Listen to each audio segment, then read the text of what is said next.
Alright, welcome everybody to the Aura Foundation.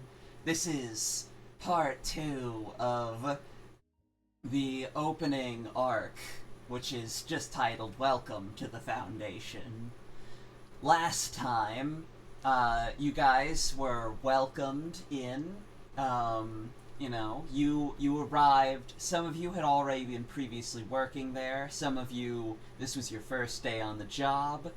But it was all of your first hunts, of which, when you came in, a truck had crashed into the side of research and development, and a Atomhound had escaped.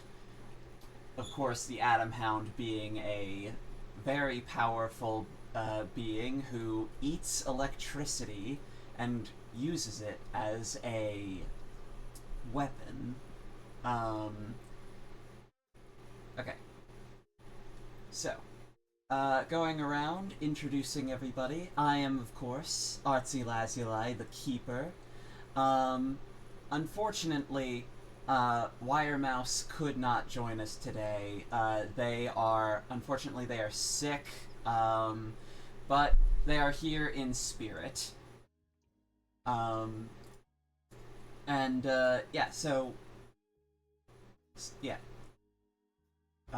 Next up, we'll kind of go around Ghost.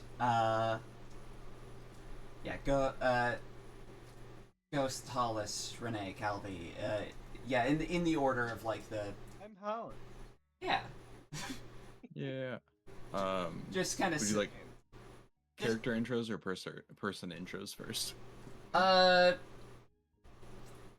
Dealer's choice. Okay. I'm Small Ghost Big Thought. You can call me Ghost, you can call me Thought. I am a variety streamer, and I play the character Mick Monroe. Can you not hear the music? Oh no.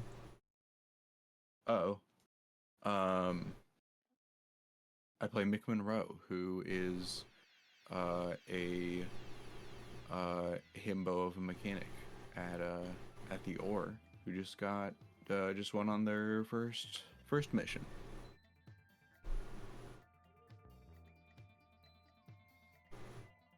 And I'm joined by Hollis. Oh, okay. Wasn't sure. Hi, I'm Hollis. But you can call me. I guess. I was thinking of a song. You can call me Al. It's a good song. I'm forgetting all the lyrics. Hey, you know what? I haven't listened to the song in a while myself, so I don't blame you. Trying to balance the music. Can you guys hear it now? It is at the very least appearing on my OBS.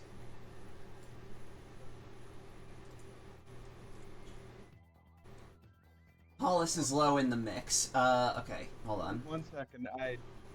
Am I better now that I lowered my mic on?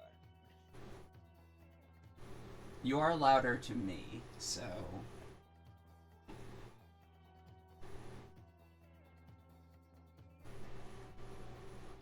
Am I... Yes, this is better. Okay, Awesome. yeah. Thank you. I had it a little out of the way of my face. I think so. Awesome. Okay, we appreciate the help. Right. Anyway, yeah, I'm Al, resident capitalist? Question mark? Resident capitalist. I made a portal to cast a spell of hit thing with heart last session. That was pretty neat. That's my intro, I guess. Alright, Renee. Hi. Right here. Stream. I'm me. Hello. Hi. I play Payne of the Oklahoma Propanes. And I'm the janitor. That's about it. Yeah, that's me. I'm Buford. Hi. Hello. Calvi. I am Calvi, and I am playing Viola Viper. Alrighty. Alright, and... Alright, and with that, so... last time, things did go a little rough while fighting against the... Things did go a little rough while fighting against the Atomhound. This is not the right music. Where is the right music? There it is. Okay. And some of you didn't end up in particularly good shape, and so you're all in the emergency room. Let me open up my notes for the emergency room. My notes are a bit of a mess. I'm sorry. It's all good. Okay. While the 5 of you had your wounds looked at and your radiation levels checked, people from around the facility are trying to repair the cafeteria, as well as any power lines that were overloaded while the Atomhound was loose. What you know right now is that the Atomhound was delirious due to an inability to breathe oxygen, though even as time passes, it still only seems capable of basic communication. The research team has already put in requests to run examinations, but not tests due to the intensity of the situation. However, they were put on hold by Administer Shadow Breath to give both you and the anomaly you've all helped some time for a rest. All of you were taken to the same bay in the emergency room, those with major injuries sharing one room, and those with minor injuries or just taking tests for potential harm sharing the other. This with the exception of Sparky, whose wounds appeared to be much worse and was taken to a further emergency bay away from the rest of you. Nurses come in and out, Dr. Velasquez Escalona asking a few questions and introducing herself to those who haven't met her, and techs coming in to help you up or to bring you things like pain meds or food. Finally, you all seem to have a free moment. You're allowed to walk around and discharge is coming soon. So, you can take this time to kind of walk around the med bay or to kind of like, ask the doctors questions, just kind of like, discharge is coming soon, but right now you're in the hospital. I think for I got hurt pretty bad. Yeah. Let's not fuss around about it. I got hurt pretty bad. So I think Buford is laying down in his bed. He had wood from somewhere, and he is just whittling some while whistling, and then once in a while he's like, "Ooh, ow, oh, that shouldn't be whistling that note, I guess," and then just producing little pieces of wood flying around him. He's whistling and whittling. Painfully whittling. Yeah, yep. He loves it. It makes him think about his Meemaw. To whistle and whittle. Exactly. Alrighty. Precious. That is, I love Buford. Alright. So, did they take the Game Boy from us that has the creature in it, or? No, you guys still actually do have the Game Boy. It's just, so the Game Boy is on the table. There is a security guard nearby who is kind of so Shadow Breath kind of did tell, researchers, due to the intensity of the situation, the anomaly seems to be more comfortable around Buford, but security is still kind of a bit more tense with an anomaly being untended to. So while you guys are hunters, you guys are at the same time injured. They just want to have some sort of... They want to have, like, people addressing this situation. That's fair.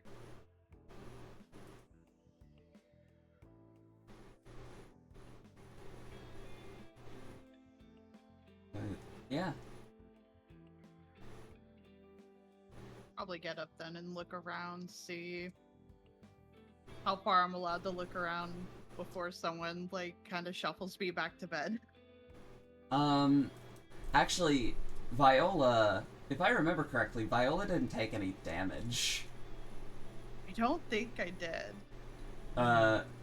So in that case, I think with that, Viola would be given a lot more freedom to kind of walk around. So yeah, with that, I think you'd be able to get pretty far, like, even with a simple excuse of, oh, I'm just going to the bathroom, you'd probably be able to, like, walk around the emergency room. Like, as long as you didn't try to leave to get to another area in the hospital, like, I think they'd be fine with it. That's fair. I'm gonna look around and see if they have, like, a jar of lollipops I can just, like, grab one from. Alright, we're gonna roll to... What roll would that be? Investigate a mystery. Let's see. Oh, I don't have that other Mystery sheet. of the That free would lollipop. be... The mystery, exactly. The secret name of the first arc. Dude. Would that be sharp then, or? Yeah, it's sharp, so plus Okay. sharp. Watch This- the speed of time you roll a 2. This is the first roll where Viola doesn't get her additional +1. I do already have a +1 to sharp at the very least, so. Oh, hell yeah. 5. You know exactly where the hell that lollipop. Oh no. No, you can't find it, but you do get XP. Tremendous. Wait, can we game the system? Hold on. Fucking at getting lollipops. Hold on, wait. I checked my pocket for pocket lint. Is that a mystery now? And I don't think that's a mystery. Hmm. I'm not helping Agree to with disagree. gaming the system. I don't know, cause like, this is a scenario, like, you can only do a limited amount of pocket! You, but, yeah, I don't know if pocket is, I don't know if pocket is investigating a mystery, but... Let's see here. I do think that, like, all of you guys get, like, an action to do before, like, the next thing happens. Like, for instance, I don't really think that... I think Buford has described what he's doing, but I don't think he has specifically done an action. And same thing with, like, Al and Mick, we haven't gotten, like, things from... So... Yeah. Yeah. We. So to a little behind the scenes for people, I had to leave early at the last session because, you know, Yeah. reasons. And I definitely went back and listened to how that got resolved on the episode, and then also it's been like 3 weeks since then. If I can yeah. have a quick refresher on. Yeah. exactly Okay, where I'm so... at and what's going on. Mick was, knocked the fuck out by the, Atomhound, but the Atomhound was defeated. I would assume that since Mick was carted away, fairly early on, by this point you have woken up, by this point you have been updated on the situation, and by this point you have kind of, like, been more like you've been told what went down. You've been told about the Game Boy. You've been told about the unfortunate scenario regarding the classic car that has now been destroyed. Oofa. Oofa. That's Buford's car, not mine. That is Buford's car, not yours. Got it. It was like the. My is, dearest car. I lost you so young. So young. So I young. hope you're. Because fucking I know. The blanket in the back might still be intact, but who knows? Oh shit! I have to talk to somebody about this. I mean, this company ground, so they must have some sort of. It's got to be like an insurance plan. Like that's got to count under like is that employee reimbursement? Who knows? There must. Yeah. I think at some point I've reassured Buford. I was like, we'll get the car situation taken care of. We'll get you covered. Look, you guys don't even have dental. You gotta at least have this. Yeah, for real. But yeah, no, I think I'm just like in whatever recovery room we're in, just like texting my companion, just like, hey. I did the first mission. You won't believe how bad it went. For me personally, good for everybody else. Yeah, I think maybe I'm just kind of looking around, checking in on everybody else. Seeing how people are doing, how people are recovering. Which I think I'm walking around asking, hey, so what the hell happened? Getting all the details. Yeah. I would say that once you get up, like I'd say, yeah, you walk down to the end of the hall and you see these two nurses who are just kind of like, you see one who is like this taller, like lizard-like man who is just kind of like trying to clear his throat, but he clearly has like something kind of like he's just got like a weird like kind of rasp that he can't get rid of. And then this lady who just looks tired, and they're just kind of like leaning against the wall, just kind of trying to take their break, because it's always busy in an emergency room in this hospital. Yeah. And the two of them just kind of look over at you and are just like, oh, hey, how's it going? Better now, I think. That went south so fast. Yeah, that's how monster fights can go. You won't believe how bad they can go for some people, but hey, you survived. Yeah. I mean, count your blessings and all. Do we, there like a place we go for like I mean, like I've been sitting here a while. I feel like is there a place we go for the next one? I'm kind of rearing to go. I feel like I borked that one pretty hard, but I want to give it another shot, Oh, I'm sure. Well, it says here your administrator's come in about 10 minutes. Alright. And your discharge is gonna follow that. But once that's taken care of, he'll probably give you some sort of instructions, and you'll probably go from there. Hell yeah. I think Mick does the math on what he thinks he can get done in 10 minutes and gets on the ground and starts doing push-ups. Oh, right here, huh? Yeah, well, I mean, where else do you want me to go? That's fair. I mean, there's a physical therapy room. But you know what? No, right here in the hallway works.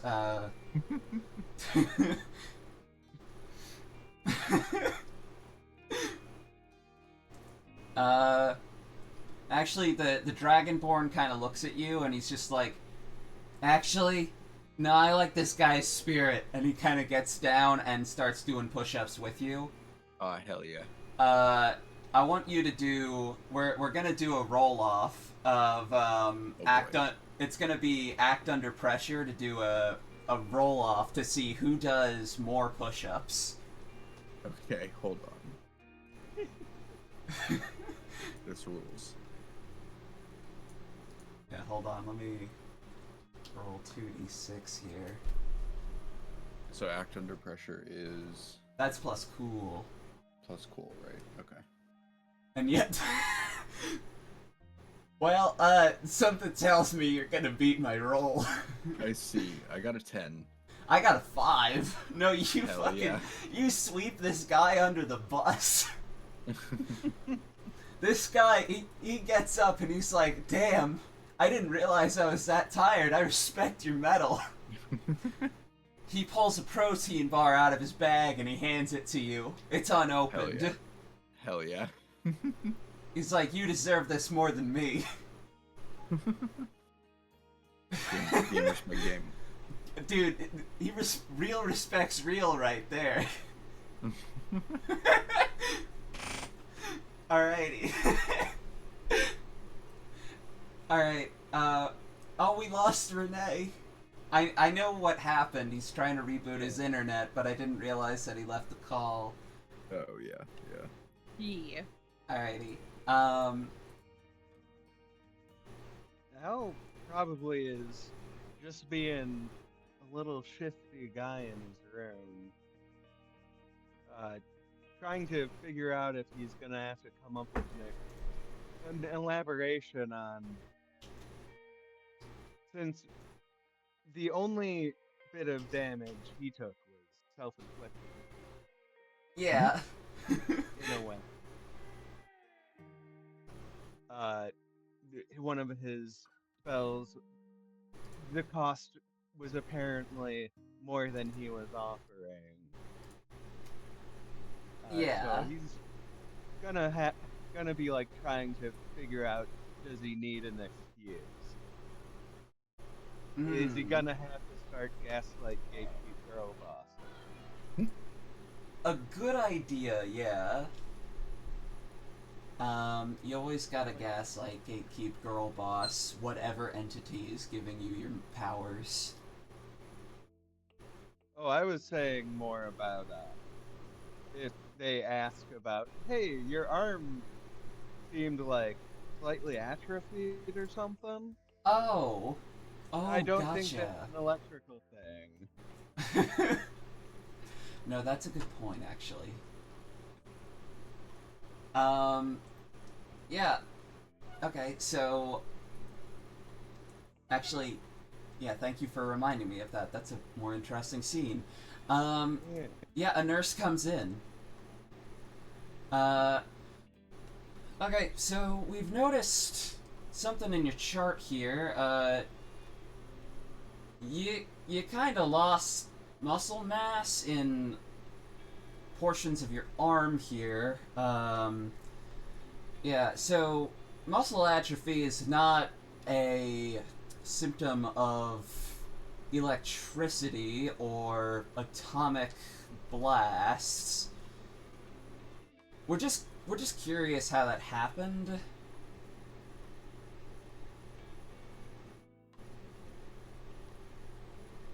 Man, I didn't actually think of any response. Oh.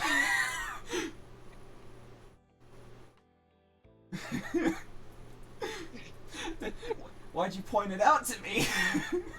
Yeah, I was thinking it'd be a bad situation.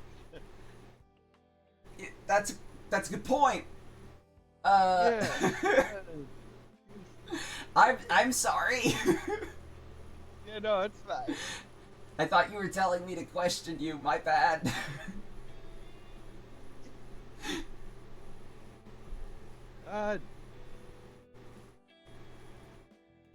Visibly kind of aware that he's been caught, I guess. You know, it's magic. Tampering with the the unknown does things. You know what? Yeah, that's a pretty good. That is a pretty. Yeah, that makes sense. Alright. What kind of magic is it? I might be able to administer you a booster. Might be able to help you get some of that. Might help you, kind of resist some of the adverse effects in the future. That is quite the question. I don't know. You don't know what kind of... Okay. No, that's fair. Do you want us to run some tests on your magic and see what we can figure out? I quite like being ignorant. I see. I like not even knowing what kind of moral questions to ask, I guess you'd say. That's understandable, I guess. Ignorance is bliss, but... You know, you are going to face some problems regarding that. If your magic ever grows out of control, we are not going to understand any way to help you get back in control.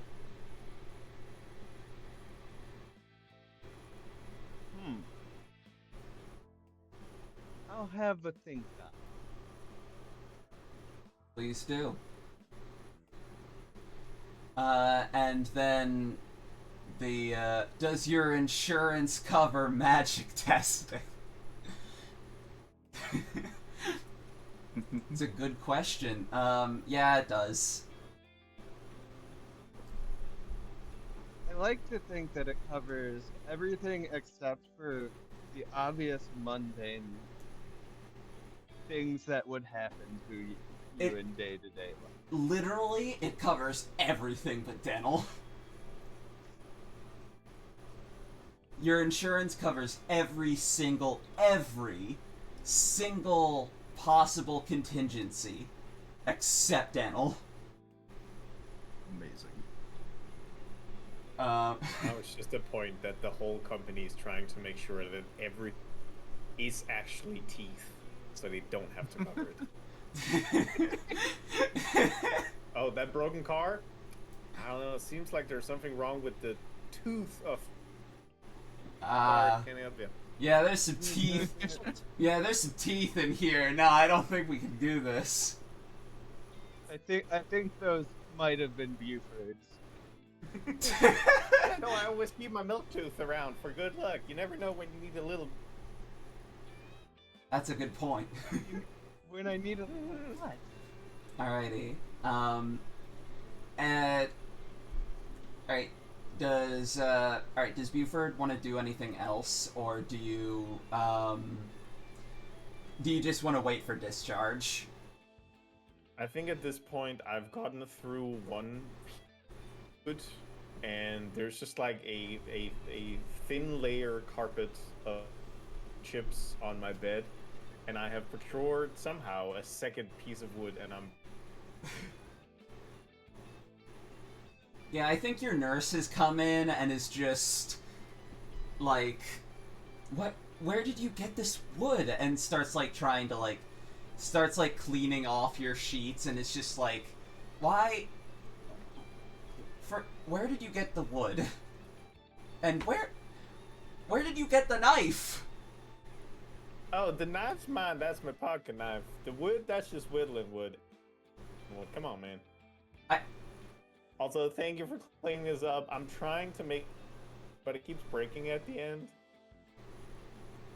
Jeez. Oh, gotta start.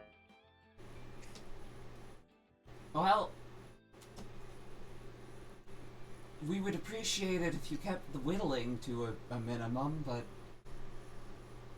hunters. And then they just leave. I can wheel you too. Oh, you're gone. Okay.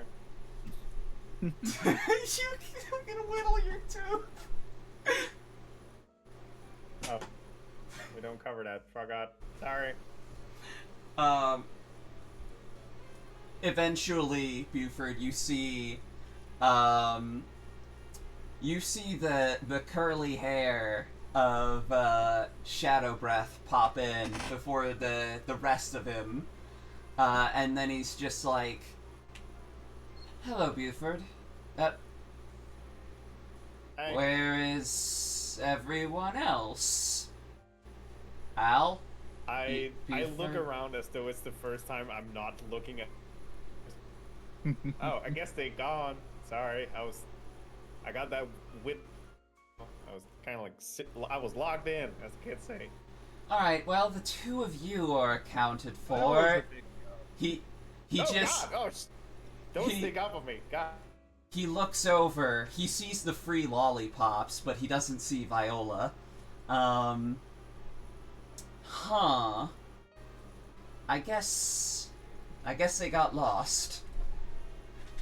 Well, I'll go find them. And then he comes back 5 seconds later with Mick and Viola in tow. Alright. So, your orientation is going to be a little rushed due to the events of tonight, but, well, I say your orientation, it's Sparky, Viola, and Al's, and this is a different situation than we're used to, but simply put, most of the orientation is kind of a formality anyway. The important parts we're going to be addressing in a kind of rushed manner. For now, we're just going to work on getting you discharged, and then I will show you to your office. By the way, Mick, and he turns to Mick. You specifically, I did not get to talk to, due to the fact that, unfortunately, the Atomhound might have, punched you a little too hard. That is unfortunate, and I'm very sorry about that. Sometimes you just need a nap, you know. Are But you... I feel good. I feel like I'm ready to go again. Oh! Brilliant! Oh, that solves my next question. I was about to ask if you were okay. Yeah, you know, a little headache, but nothing little Tylenol can't fix. And you're fine with joining the Hunter program? Yes. Yeah. Lovely! Okay. Wow. That was very easy. What can I say? You know, benefits are pretty good. Can't really complain. That is true. You do lose dental. Yeah, I just gotta. Yeah, the teeth is, you know, but we'll figure that out. Yes. But that was just a joke in chat. No, it's anyway. Keep bringing it up. I don't know why it's so funny to me. So now, firstly, unfortunately, Sparky is not doing so well, but he has been informed of, he's been informed of what you will all be doing tomorrow, which will be preparing. You'll be choosing your first mission tonight in your office. However, first things first. Wait, that's not the right. Bleh. Bleh, bleh, bleh. Forgive me, Tourette's moment. Forgive me, echolalia. um, let me drink some water and Yeah, do your thing. yeah. Yeah.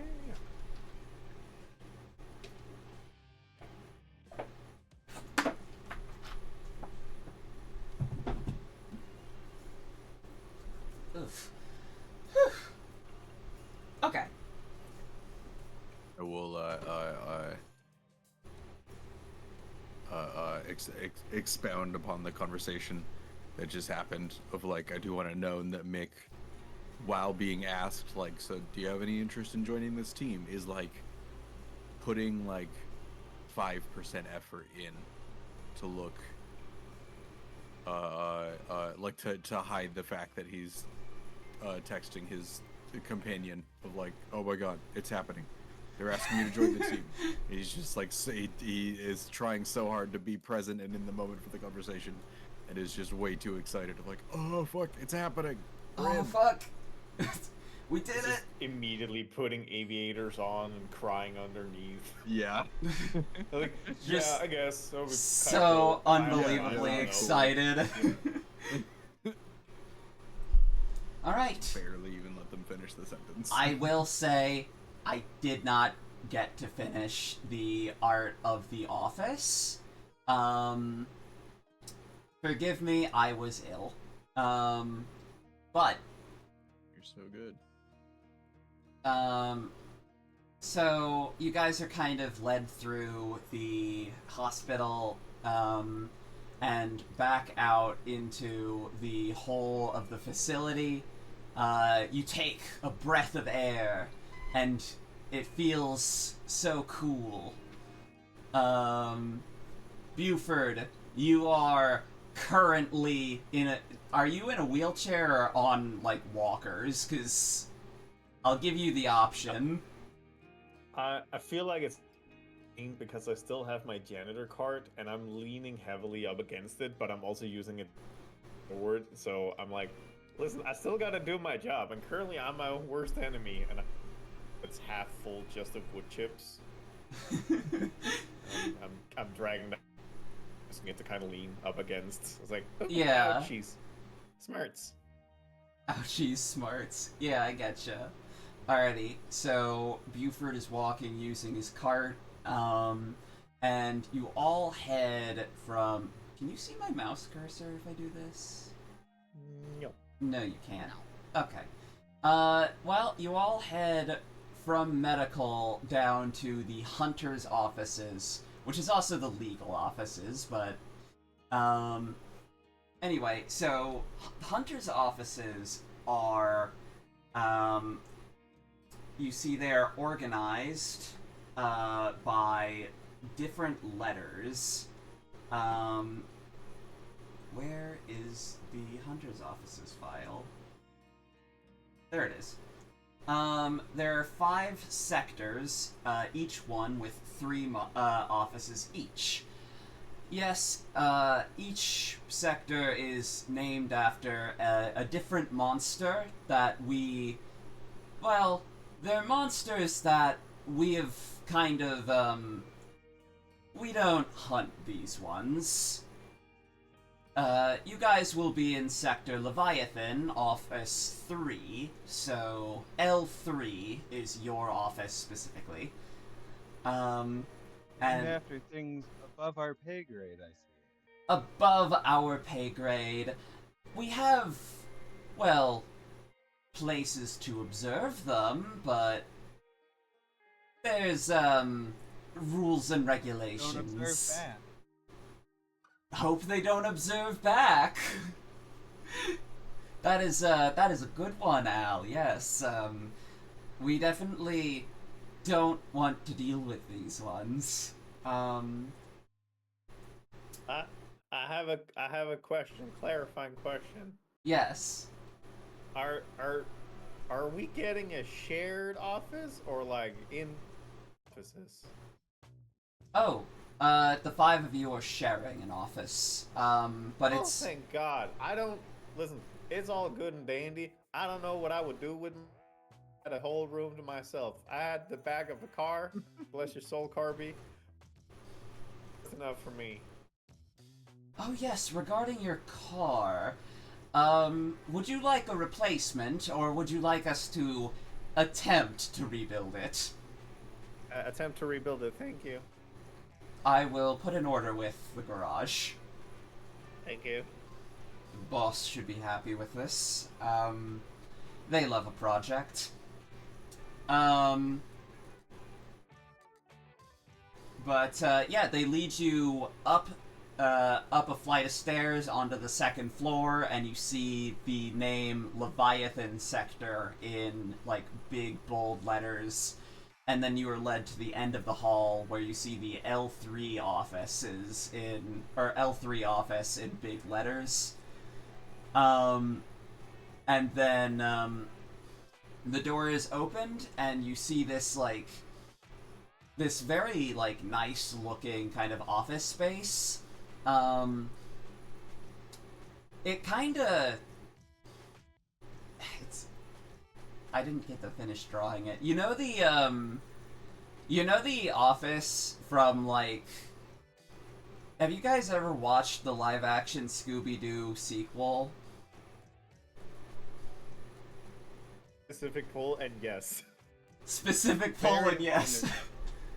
honest. Yeah, you know, the mystery gangs, like...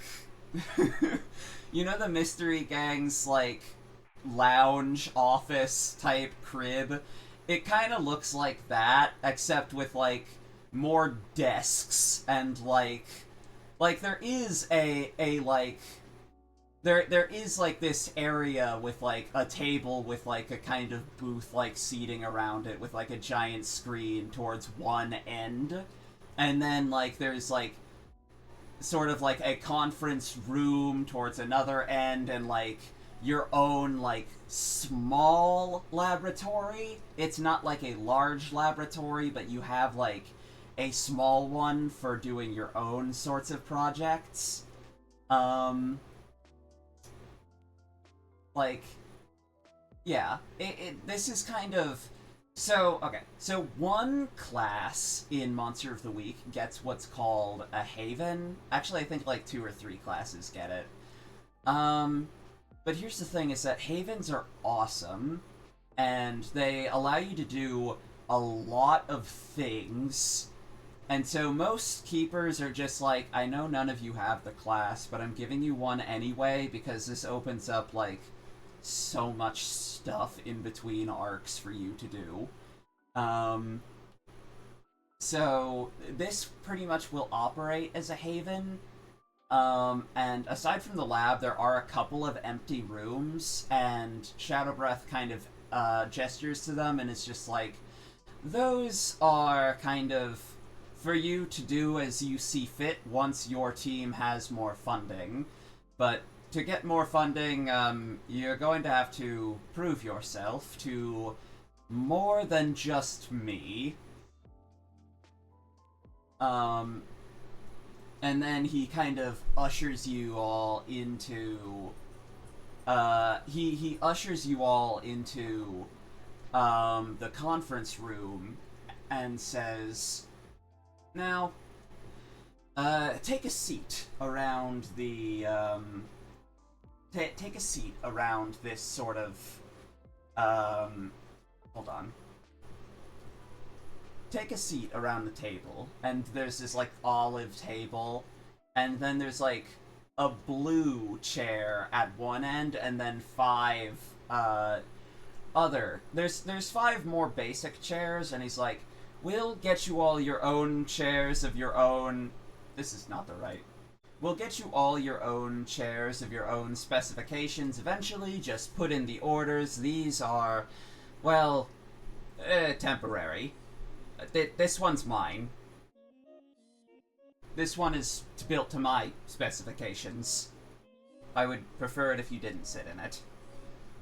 What sort of specification in your chair? Because as far as I know, a chair has, like, at least 4 if it's a fancy one, and that's about it. Maybe a backrest, I don't know. What's a cool chair?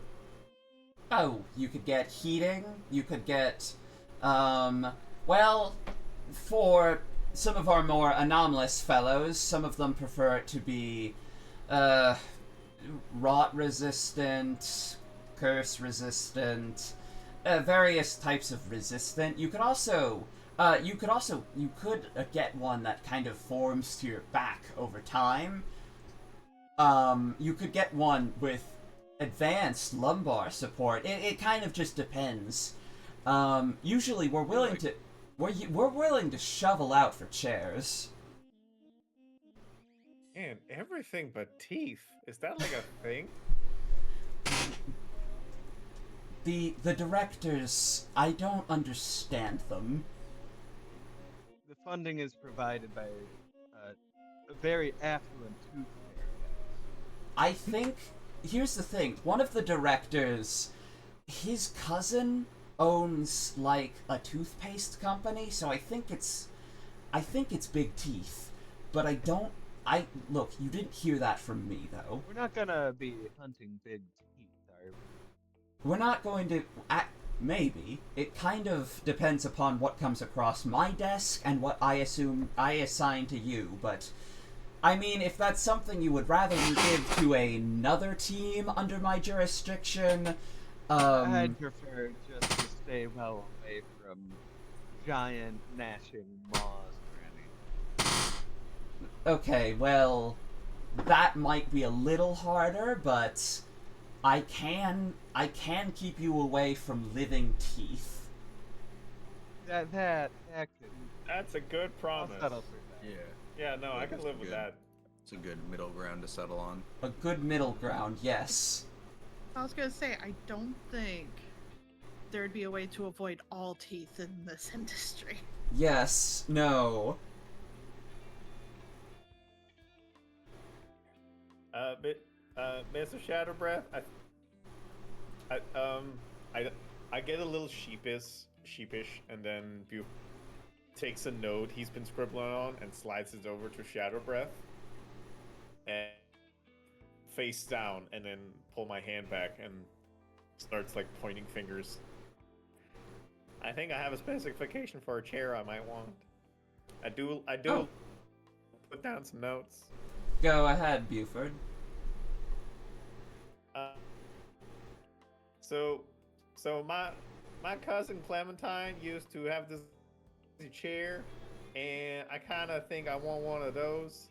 And if you see clearly that it's one of those obnoxious gamer chairs with kitty ears, I think I want a pink. It's like the I've ever seen. He You know, looks if it it's over. Good enough for Clementine, it's good enough for me. He looks it over, he takes a nod, and he says, "It will be done. We'll have it in." There is not a lick of judgment or sarcasm in his voice, by the way. Yes. Hell yeah. That's in character. Mick looks at him and goes, hell yeah. I'm real quick sending the descriptions of the mysteries to Mouse so that they can decide. They can give their input when they feel better. But I'm about to present the next mysteries to you guys so that you can pick. But they sit down, and we are about to see. Could somebody give a shout out to Rebecca Roney because of the art that they made for this session? Very good art of Shadow Breath here. Yeah, no, this one fucking rules.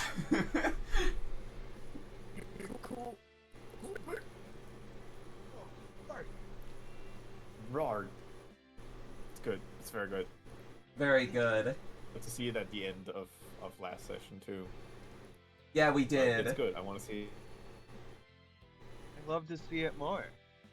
Mm-hmm. We definitely we love to see art by our friends. Darkbolt also did make a piece of art that I'd love to show off at some point. That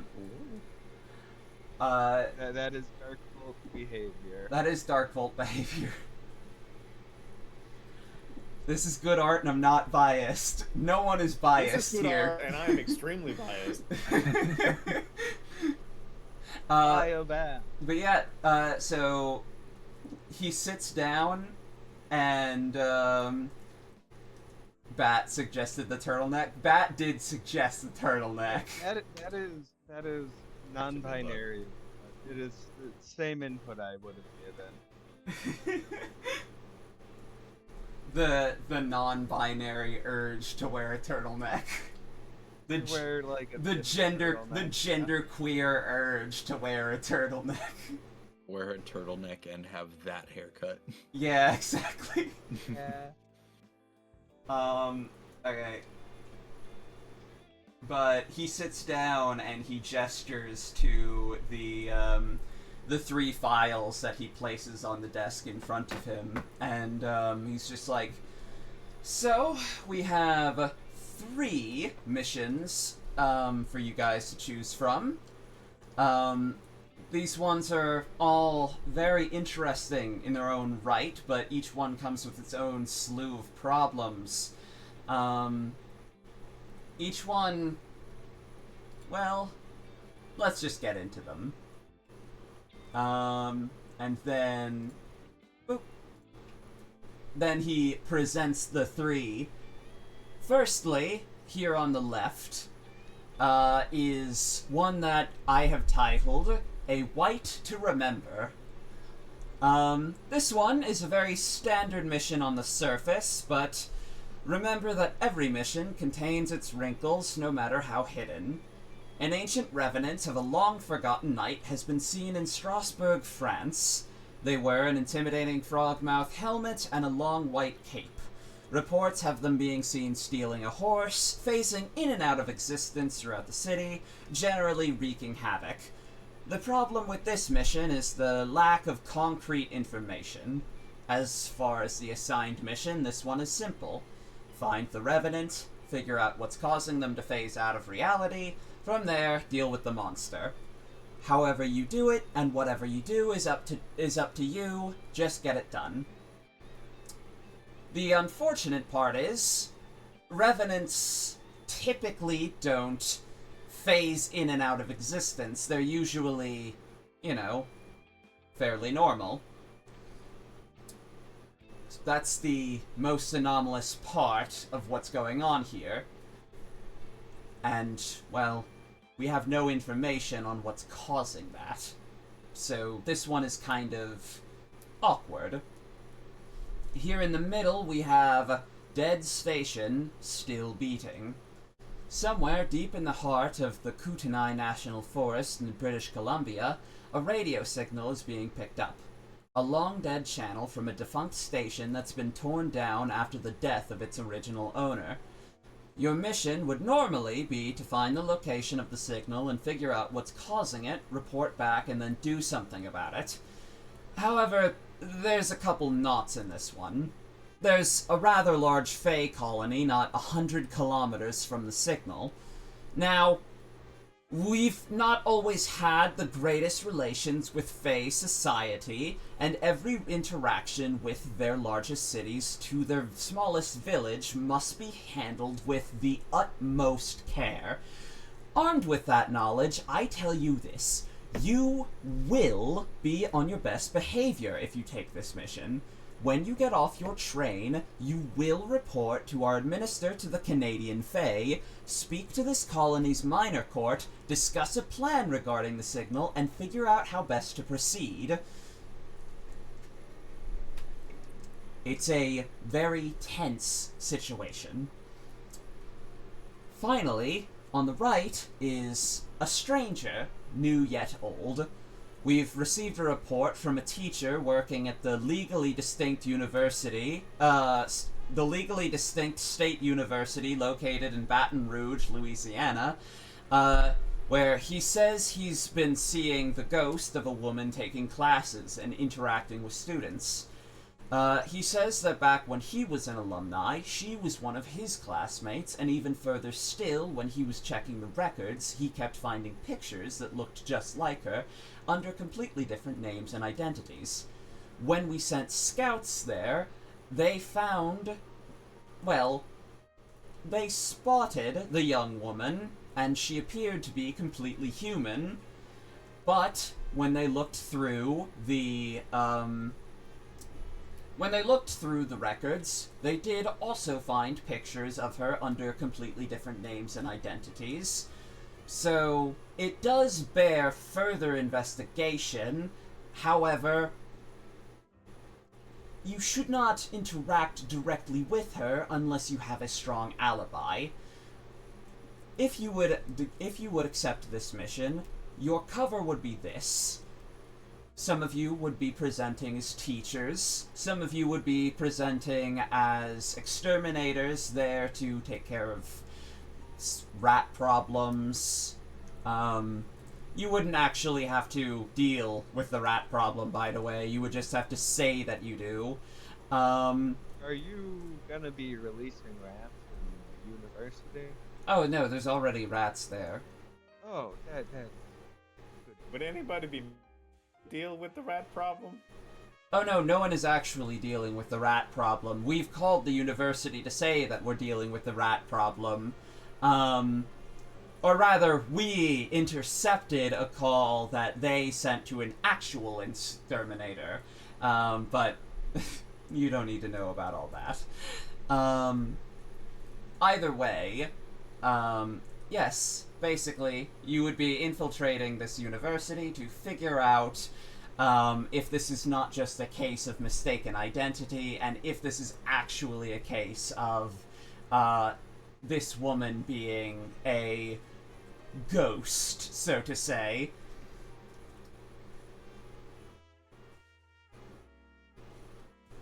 Any questions regarding any of these cases? I think I have a question for the last one. Yes.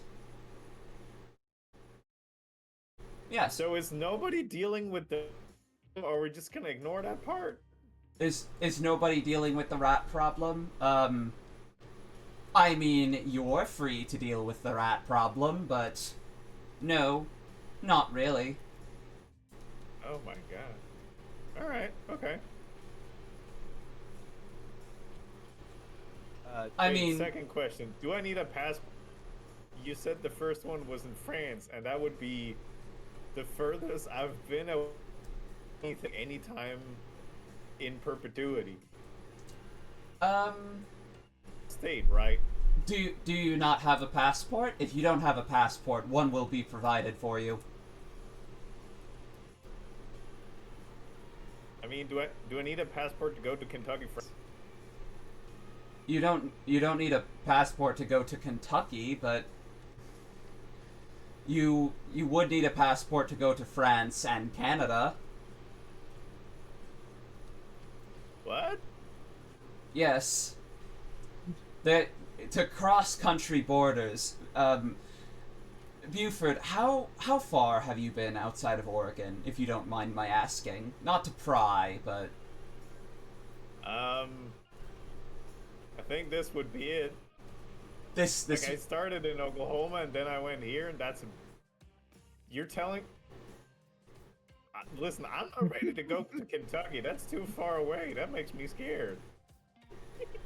I mean, well, yes, I guess Louisiana would be the furthest, and even then... Well, I hope that's not a problem for you, but... I can try to be brave.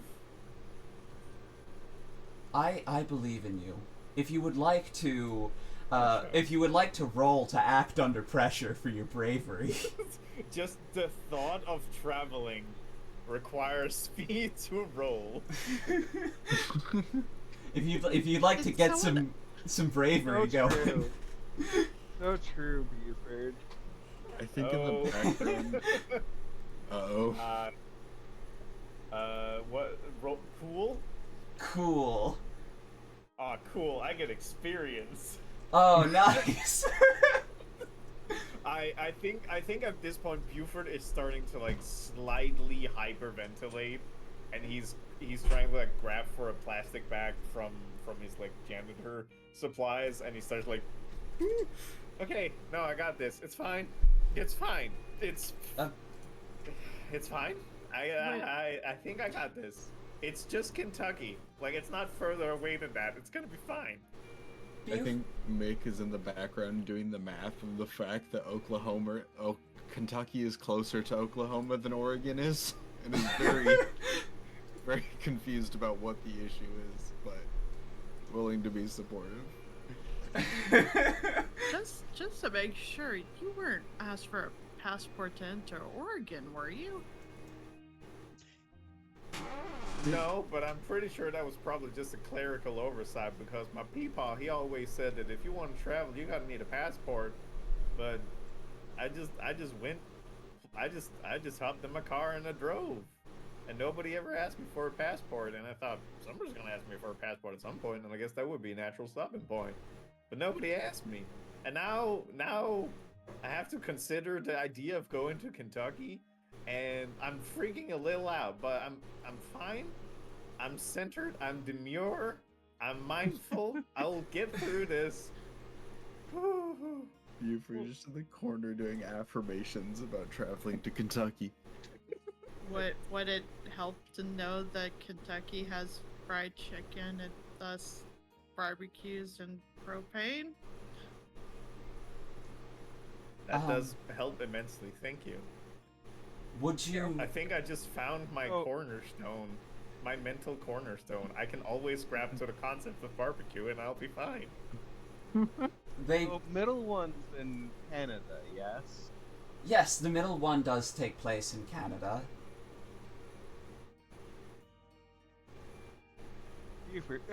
This might be to manipulate someone, I guess. Listen, I don't even know what Canada is. Is that is that close? It's north of here. Yes. Okay, yeah, that sounds fine. That It's sounds like okay. up. No, it. Oh yeah. Oh, up. I know up. Yeah. That's good. Yeah. Yeah, it's an easy one. It's past Washington. Oh, we lost him again, I think. What?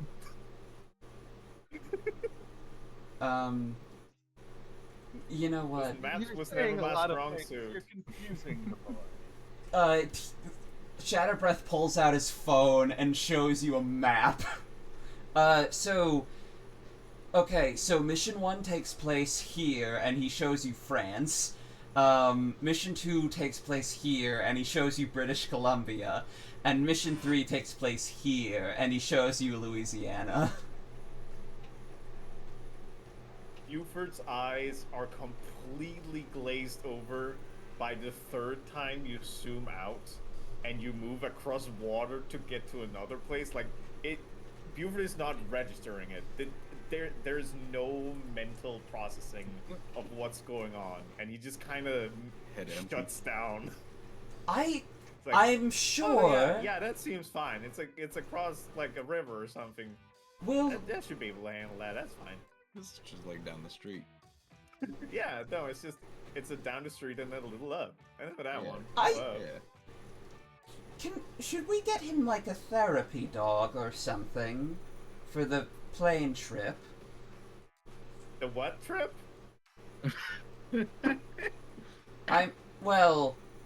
Like a boring car when you travel really far in a car, in a car. I'm like winking at the rest of the room. They call it like a plane because it's like a boring car. It's just meant for travel. It's a very big car. Yes. Roll to. I'm going to roll to help somebody, and you can roll to. Do I roll? Wait, I roll? Can I roll to? I don't think I do. That somebody is protecting me. I from think the truth of the world. I was going to have. I was going to have them roll to manip some. Yeah. Yeah. Roll to manipulate someone. Mick. Me? Yeah. Hell yeah. Honestly, Al would just want to go anywhere but so is that is Al banned from Canada? What's What's the modifier on manipulate? Charm. Charm. Okay, that's an 11. 11. So That's a Al's full like success. definitely nodding, like, yeah, that's how it works. Uh, Oh. okay, Buford, do you want to resist being charmed? I feel like I'm in a mental frail state, and I'm ready to accept any truth placed upon me. Fuck yeah. Oh yeah, that makes sense. I will stop talking. Do you have any other questions regarding these missions? When do we have to pick? Oh, tomorrow. Oh shit. Okay. Oh, Well, okay. tomorrow is kind of when you start preparing, but like, we'll need a definite answer by. Well, yeah, tomorrow is when we would figure you would need to be having an answer, but you know. All right. Okay. Seems good. Seems good. All right. On level of severity, like importance, how would you rank them? To be honest with you, I would rank due to the fact that we don't know anything about this ghost. I cannot rank its severity very accurately, but if it is a simple poltergeist, fairly low. If it is something a bit more sinister, like a ghost latched to a feeling like revenge or hatred or madness, a bit more medium. The Revenant, about the same. The Dead Station, we don't know what's causing it, so once again, I cannot say for sure, but I would say the Dead Station has the most potential of being the most deadly.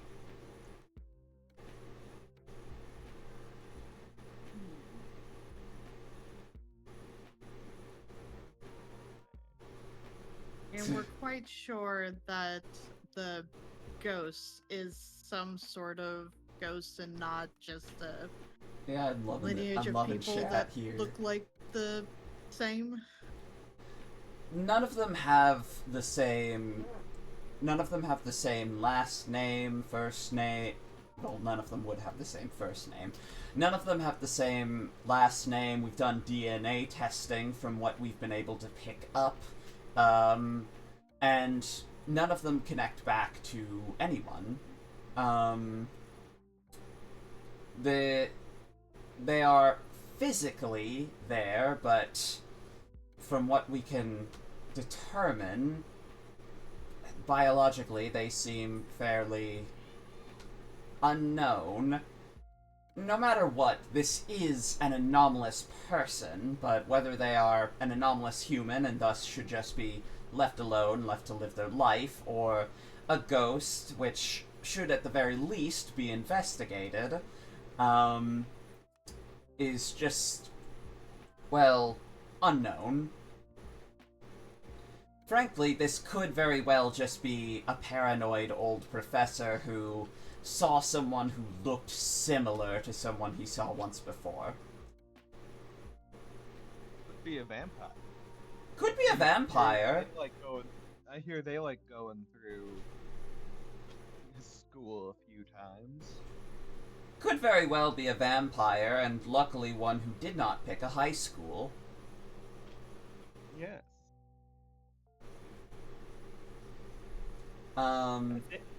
Yeah, I think for me personally, like if I'm to pick any of these, I think I would potentially prefer a stranger.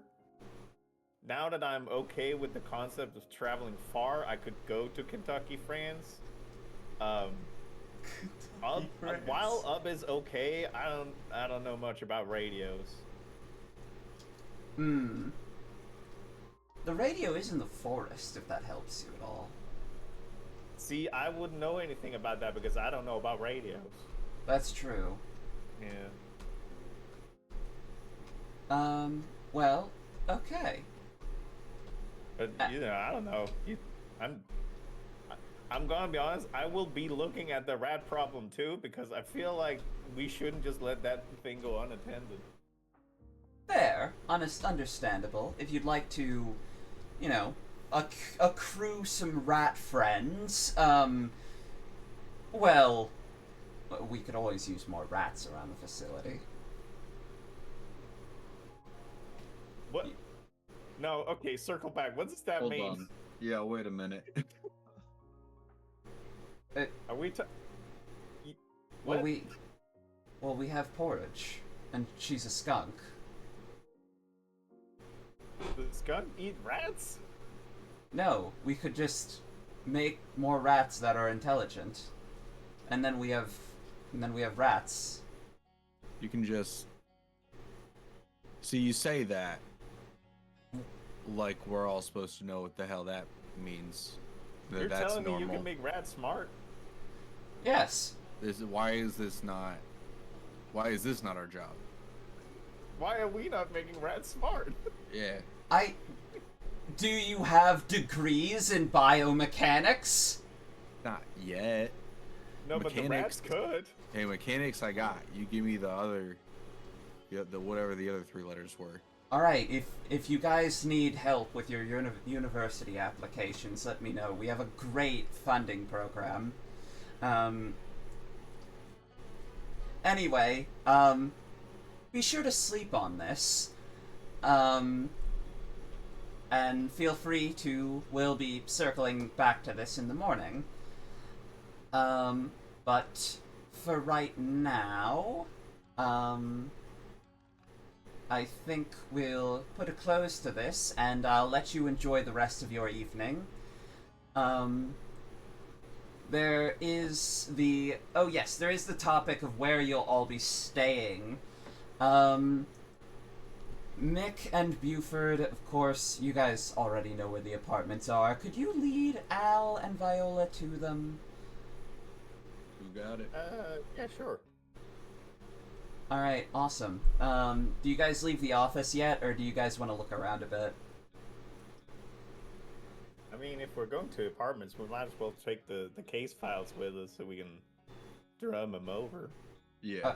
Okay, yeah, yeah, he lets you take the case files. He's like, yeah, feel free. Might I recommend, if you're looking for a spot to read, at the apartments, there is, at the Ever Complex, there is a bar that is a nice little spot to decompress. That sounds good. Hell Yeah. Alrighty. Yeah, you take them, and he stands up, and he walks out of the office, and, he just kind of leaves you to your office.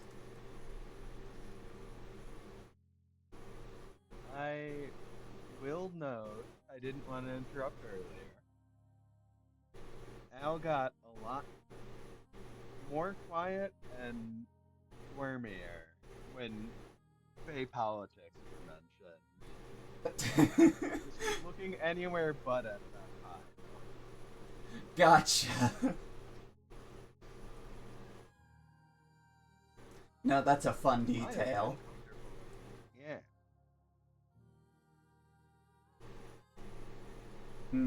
Well, what about you, Viola and Mick? Do you have any preferences for the job? Like, I think I made mine clear. I know it's far, but I feel like going to the one in France would be the best one, just because that one seems to be actively causing people distress, while the other ones could potentially be dangerous. They're currently not doing any harm, or at least that's what it sounded like. You can call me Ichabod, but I want to find out about that.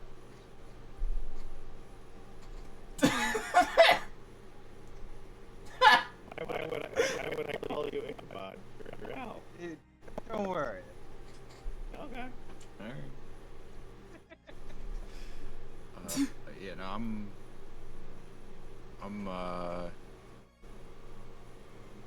don't have a strong preference, I'd say. I think ghosts still kind of freak me out a little bit, but anything else we want to do? Yeah, okay. I'll- Well, I'll- it seems I'll- like we I'll can sec- take the dead station and leave that be. Yeah, I was gonna say I'll second your vote, Buford. Oh dang.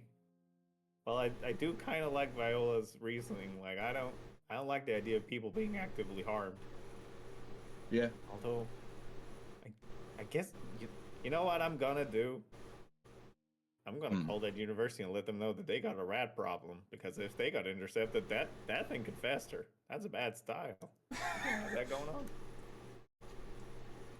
I think they already know.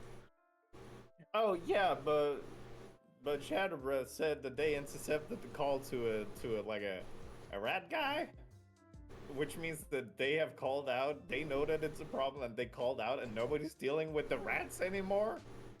I just want to make sure that maybe I can call a rat guy and let him know that he should go there. This is truly a mystery for the ages.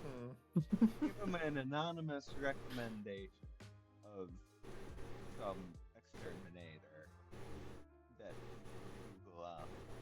Hey, I will call them and let them know that I am the rat guy they call, that I'm sick and they need to hire somebody else. Damn, I'm smart. I got this. I figured it out. I solved the puzzle. You're so smart. Buford.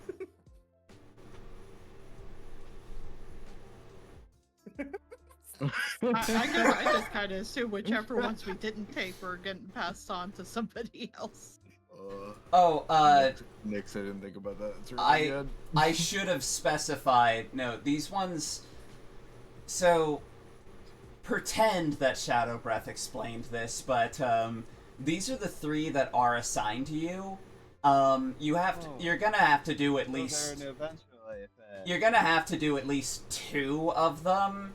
The third one, you can do all 3, but after doing 2 of them, you'll be assigned a new batch. But if you don't do the third one, once you get assigned the new batch, then after that, it will get assigned to someone else.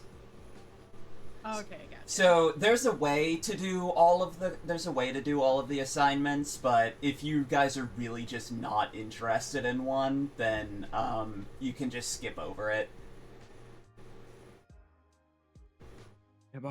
I hope that I can find some way to make Buford interested in the Fey politics, because I think I wrote it earlier.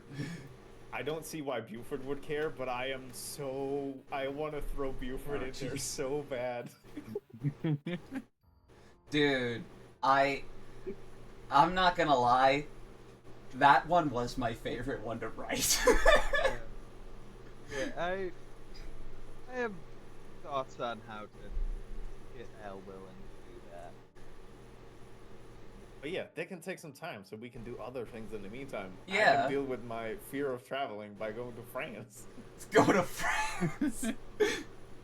Yeah. We're really Yeah, that should work. We're really agreed on the furthest one. Mm-hmm. After that whole... It's good to see growth, Buford. We love growth. We love growth. We're going to France. I fucking love that emote. Gosh. It's good. Ons to get. So So yeah, I quick. think I'll just like scoop up all the things, and I will show people to Thank you for the pin. pin. Okay. Alrighty. Doop doop doop doop. As you walk into, well, I guess I should show off this. As you walk from the offices into what looks like a regular building, Mick and Buford, you guys are familiar with this, but once you open the door, it is like a strange world in there. You walk on, like, what is appearing to be iron, like, kind of like scaffolding almost into what appears to be endless buildings of different materials that are just kind of like moving and shifting around this strange void. And you can see like these weird pulsating eyes in this odd skybox.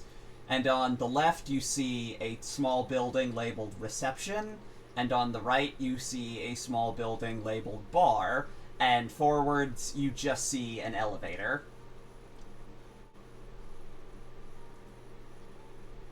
I think I'll also make it clear that Buford is grasping onto the railing with a death grip and just trying not to look up as much as possible. The Alright, it's this way. It's this way. Come on, let's go. the parking lot was somewhere towards the apartment, right? Yeah, the parking lot was like outside of the apartment door. Which, by the way, if you look back, the door, it kind of looks like a Kingdom Hearts ass, like, chain of memories, like, door in the middle of the void. Hell yeah. We're getting close to that light. Hell That is yeah. pretty great.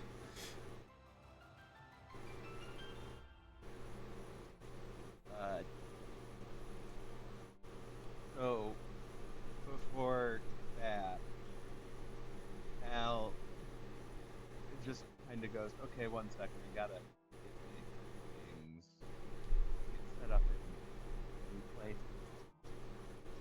And he goes over to his van to get a bag. It has a wizard riding a unicorn that is rearing up, but it has a human chest that is very strong. I forgot about the design on the side of your Yeah. fan. No, this is a very good image. Yes, I am currently starting to draw it.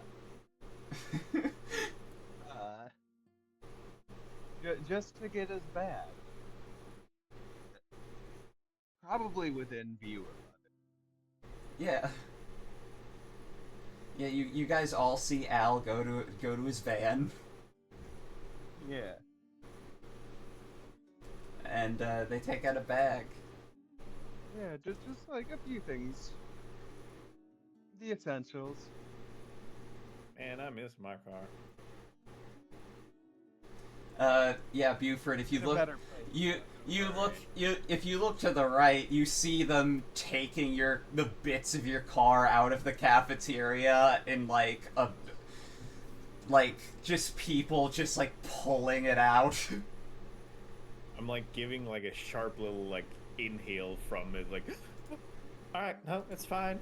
They're professionals. They will make sure that Harvey will be as beautiful as the day she rolled out of that barn. That part. Mm-hmm. Yeah. I don't know what I expected. I don't know how I expected. This barn. This is the car barn. The car barn. I mean, that's The what car barn. garages are. Ooh, I guess somebody's fancy using fancy words like garage. I say car barn. Damn. Garage. All right. So, do you guys head to where do you guys? What are you doing? What are you up to? Well, I've been asked to show people to the apartments, and as soon as that task has been fulfilled, I will try to find a center of calm as I'm in a shifting world that is terrifying. I'm Buford. Is this? I'm Buford. Is this just a thing for Buford now? Is that he just lives in and sleeps in a place that terrifies him to his core? Oh no, I was sleeping in my car. Oh, is that I okay? have an Okay. apartment here. I don't use it. It scares Okay. Buford. Yeah, that's fair. Which You- is why I need my car back. I'm having a bad time over here. You signed up. You were like, yeah, free rent, hell yeah. And then you saw that these were the apartments. Your things were moved in here by the movers, and then you just don't you don't come here very often. I turned 180, stepped out, went into my car, and thought, this is cool. I like cars now. I'm a car guy now. I'm a car guy now. This is my personality. I thought I was like a 4 walls and a roof kind of guy. Nope. I'm a car guy. And definitely not 5.5 walls that are constantly changing shape. You I do have control now. over the shape changing in You- my car. You do now have an office. I was just, I If think I had had a whole office for myself, it would have been an issue. The fact that I don't have to conceptualize owning a whole place for myself means that I can deal with it. You can now go. I now imagine Buford is like, yeah, no, my PlayStation. I just have to get my PlayStation out of my apartment, and then I have to hook it up in the office, and then we're good. Then we're fine. Then we're gonna get through it. I'm gonna get through Crash Bandicoot if it's the last thing I do. That silly little rodent needs my help. think Wait, why don't you play in your apartment? Why move it to the office? He's scared of his apartment. because the I'm- apartment is terrifying, or in a I terrifying once place. at looked least. up and I saw eyes up there, okay? I'm very grateful that I have been given a free apartment. I really wish that it wasn't inside this. You wish it wasn't the back rooms. I really do wish it wasn't the back rooms. Listen, I'm just a normal guy. This is not, I'm just assuming this is not, it's not for me. It's not for me. I think I'm just gonna say, it's not for me. Sorry, I was meaning, like, character asking, like, why don't you just stay in your apartment? Like, why move it all to the office? That is my answer. Like, it No, scares me. that's fair. Yeah. I So think Mick will toss Buford the keys to his Firebird. As a sleeping bag in the trunk. You need it.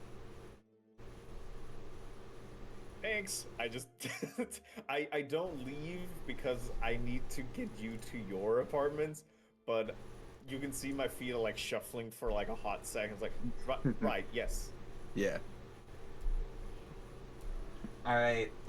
So you guys do know. So how you get to your apartments is you press the button on the elevator and then just go into the elevator, and it will take you straight to your apartments.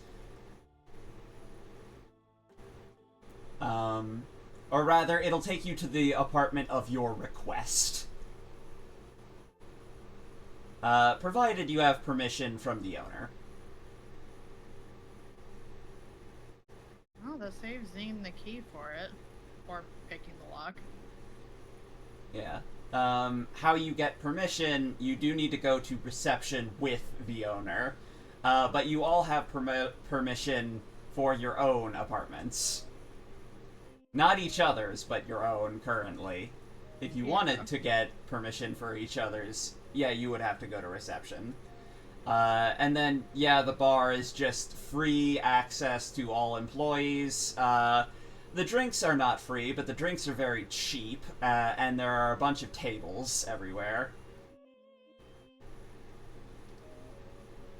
What time of day is it at this point? It is, like, 11 p.m., midnight, around that sort of time frame. I see.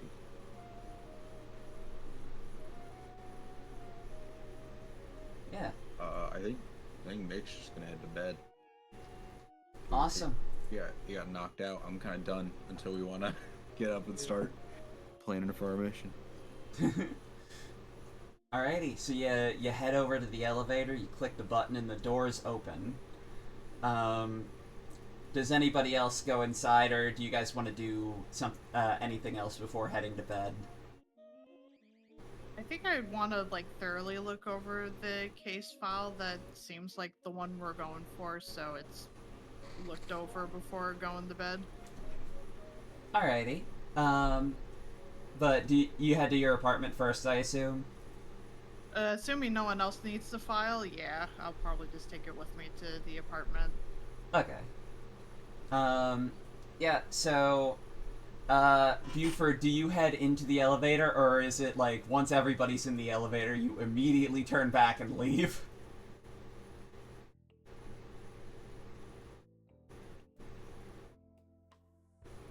He's stunned. He doesn't know how to respond.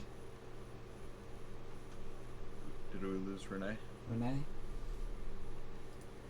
Uh-oh. Uh-oh.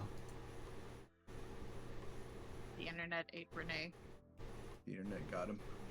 Oh no. He's been consumed.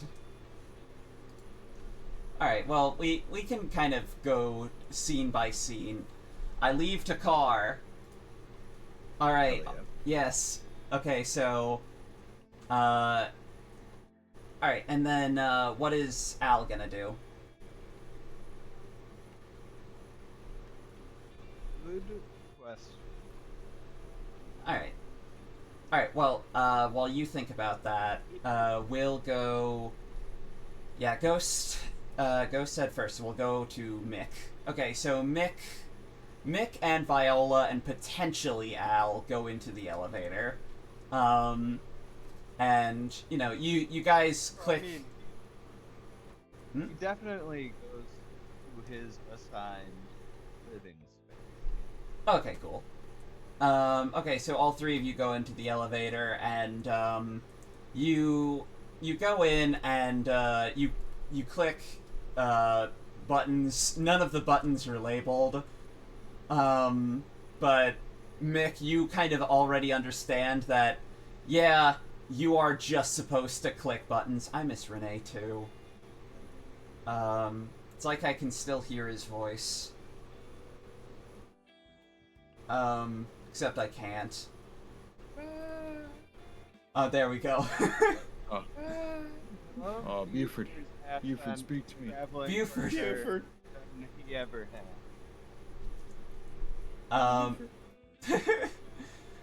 Love six in chat. Oh. Whoa. Alrighty.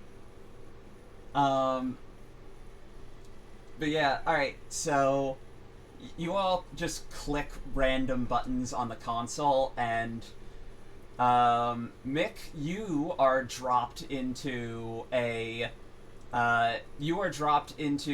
your apartment. What does it look like?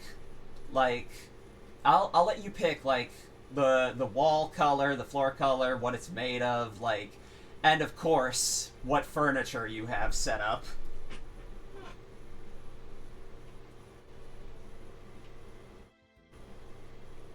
Sorry, was that an ask or was that a... I'm asking Mick, like, what his apartment looks like. Oh, my bad. I missed that was my name. Yeah, sorry. No, you're good. You're good. Yeah, I think it's got a. I mean, it's pretty mellow. You know, like he's not what's the word I'm looking for? You know, he's not like a living large type. He's lived a pretty humble existence, I would say. There's definitely like tools kind of scattered around, and you know, some like small, you know, like electronics, cars parts, kind of like scattered on the table and stuff. I think it's like, you know, pretty cozily lit. You know, he's got a TV, he's got like a GameCube. You know, Hell yeah. it's pretty, yeah, it's pretty humble. He just likes to vibe. It's got like a record player. Dude, I do love Mix, yeah, basically. the male living space TM. Yeah.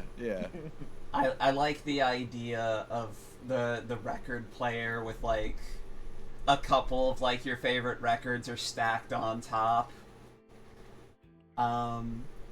All right, awesome. Yeah. Does he have a bed frame? Yes. Does Yes, he has have a a bed frame. Does he have a bed frame?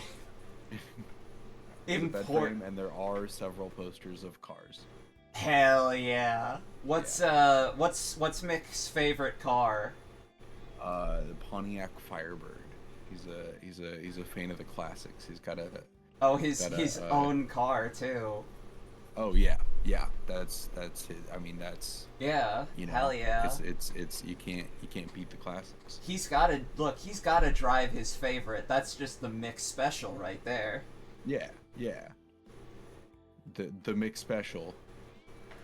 Yes, it's a race to car. clarify, not a McDonald's menu item.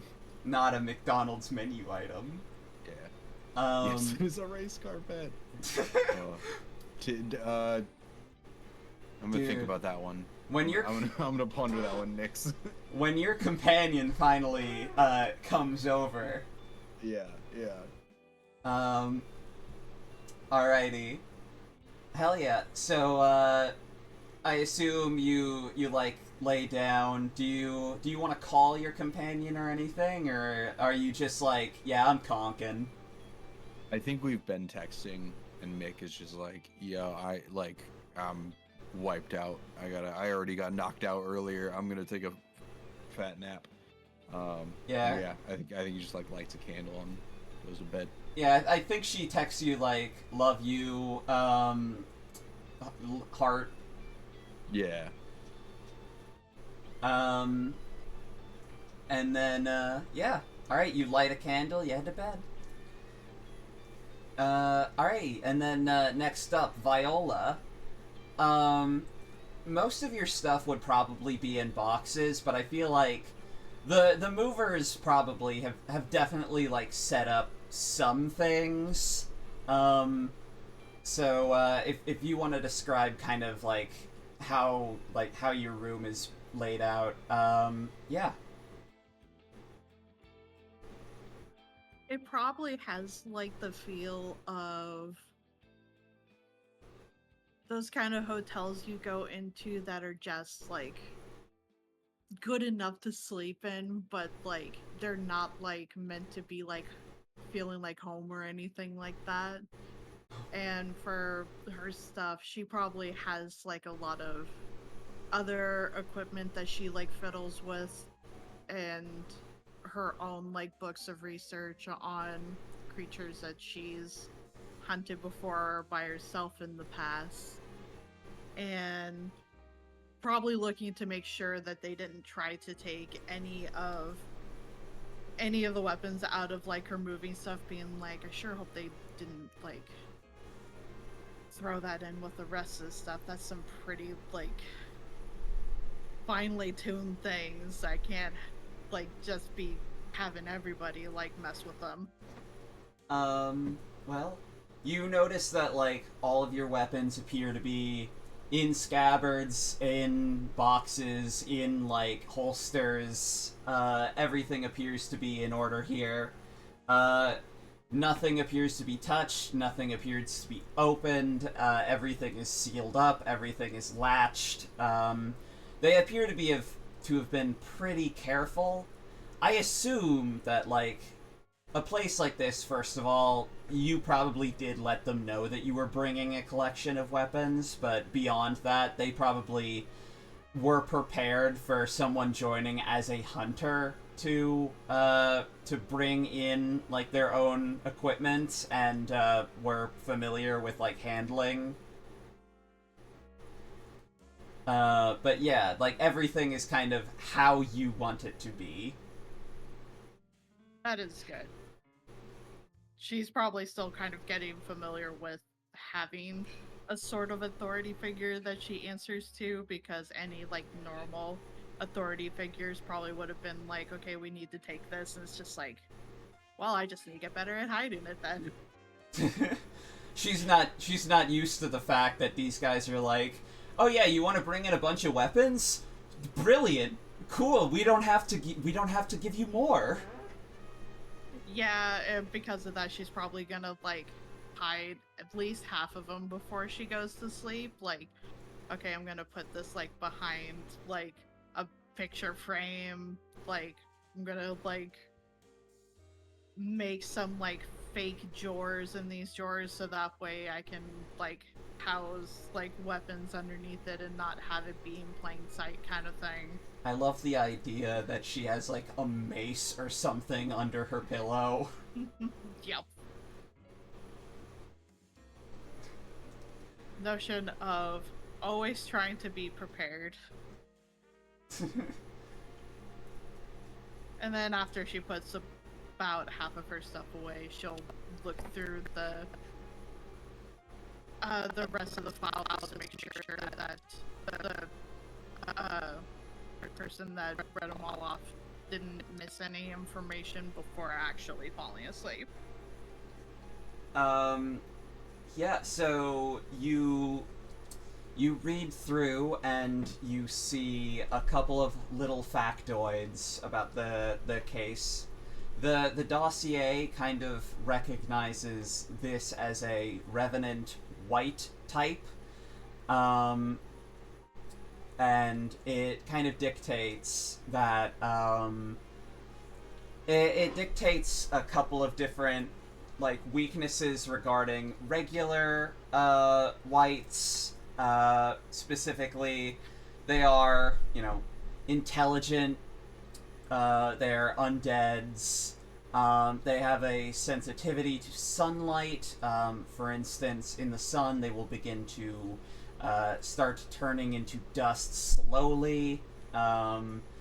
They are resistant to most types of bludgeoning, but they are weaker to, if you can pierce through them pretty well if you can get through their armor. Slaying them typically doesn't work, as they will rise back up 24 hours later unless they're slayed, and then their body is salted and burned. We're gonna need to make sure we have a lot of salt on hand when we go out. Oh wait, would that get past customs? Oh, can you bring salt into France? Yes. That's probably what she's like going through. It's just like, would they stop me from bringing salt in?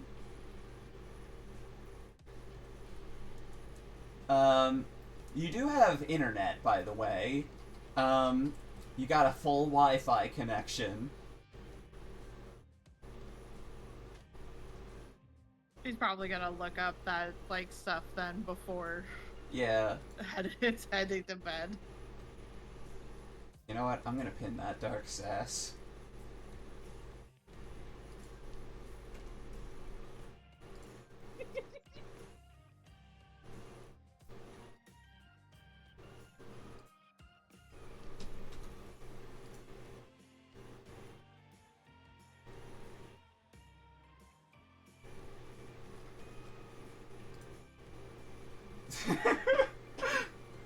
No, they will not. Not will they stop me from bringing my weapons. Will they let me just bring a lot of salt? It's a valid question. I assume. I mean, you could probably get some cool legends, like, from Europe. Yeah. Yeah. I just kind of Probably, assumed like- that they're just not gonna let me bring weapons on the plane, and we'll just have to coordinate with the people here on, like, okay, so how are we having tools to, like, Yeah, handle this? there's definitely gotta be a plan, like... Yeah, I am definitely assuming that Viola is, like... They're going to bring up how we get our weapons over there. Yeah, and that would be a tomorrow problem. Yeah, that point. exactly.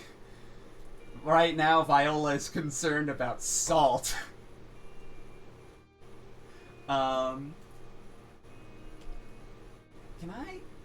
I need to see if this is a rule. Can you give out... Is there a type of inspiration for Monster of the Week? I'm trying to figure this out.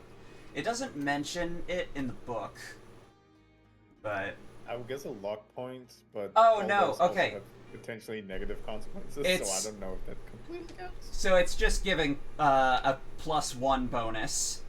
Okay, yeah. So because this is super in character for the wronged, I'm also going to backtrack and do that for the whittling and whistling. You know how these mundane people love to whittle and whistle. And saying rock this. on their- Exactly. hairs on their porches. So I'm gonna give the both of you Washboard? a +1 that you can use on one roll going forward, and that'll survive till the next till the end of the session. So yeah, feel free to use it whenever.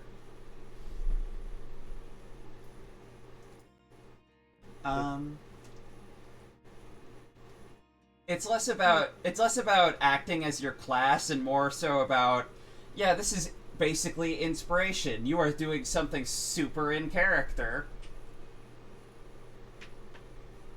That's completely fair. Because like, yeah, you're researching the monster right now. It's not really something you roll for. It's just something that's like super in character. So the reward is, yeah, you get a +1. Anyway, but yeah, okay. So with that, then we would go to Al, who is, yeah, Al. What does your apartment look like? So there's not a whole lot of boxes in place. Yeah.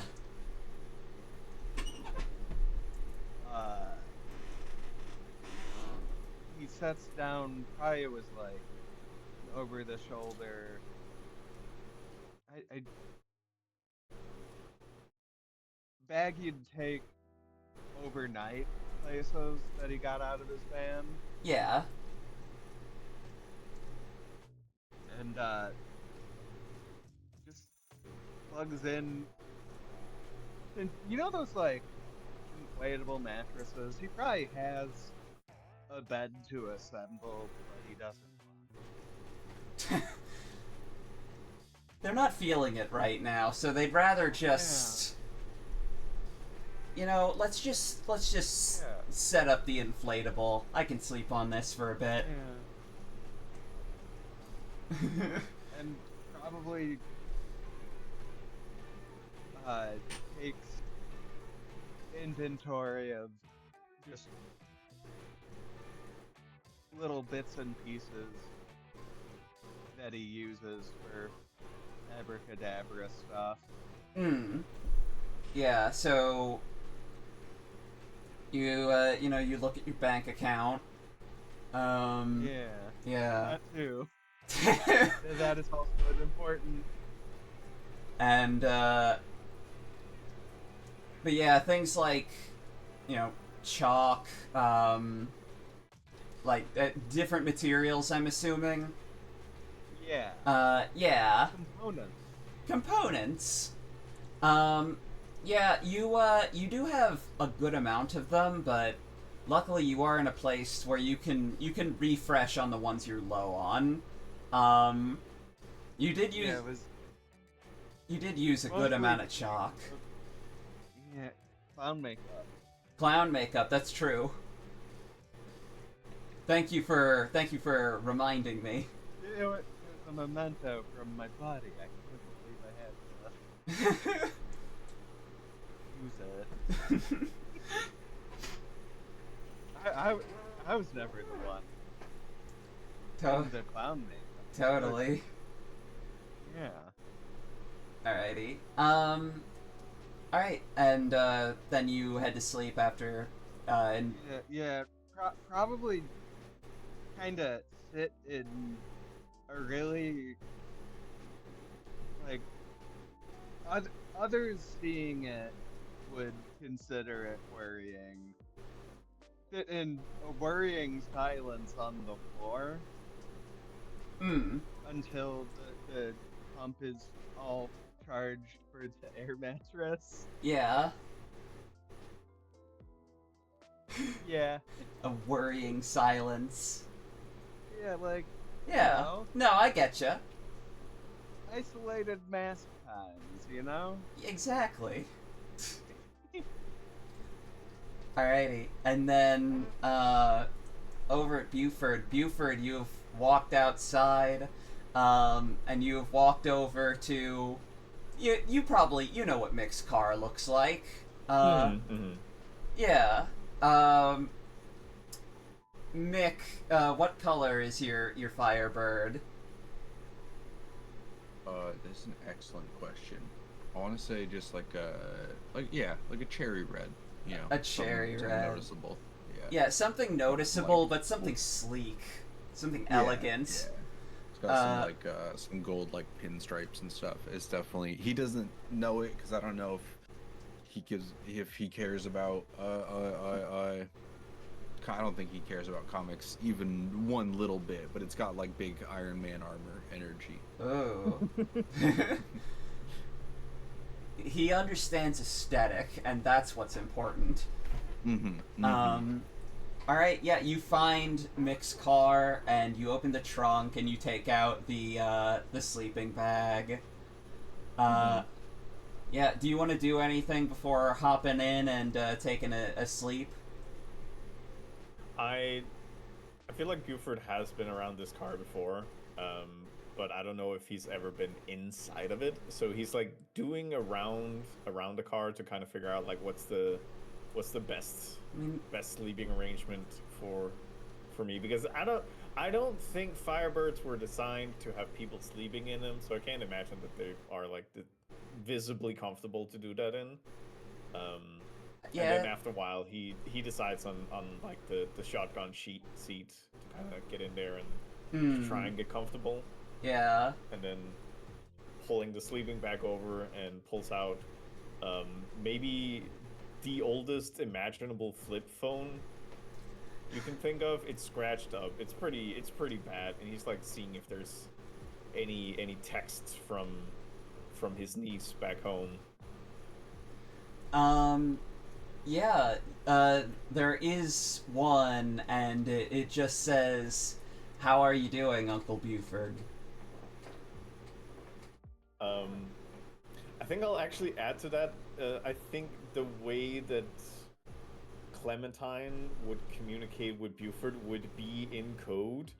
So Buford sees that message, and then he pulls out like a little notepad and starts like deciphering stuff, and it takes him a good like 20 minutes to go through it.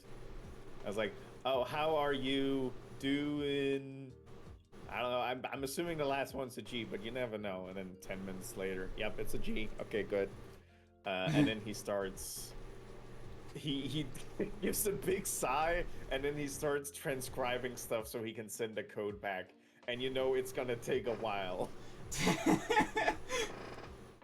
I love this, like, yeah, you guys text in ciphers.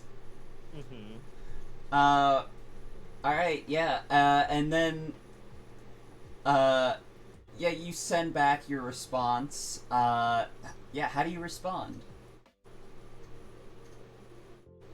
I try to be brief, but Buford has a hard time doing that.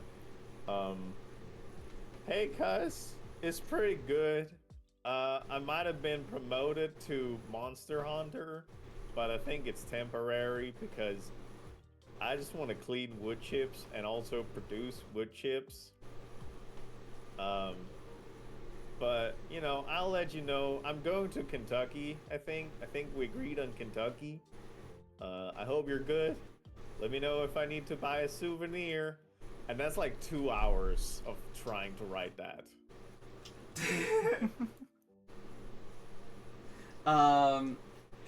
Yeah, you, after your 2 hours of, like, deciphering and, like, attempting to like, reinterpret the code, you, immediately get a text back that's just like, "Kentucky? Like it's in like full code, but like the one word that isn't in code is just Kentucky in big, like all caps with like full like exclamation points.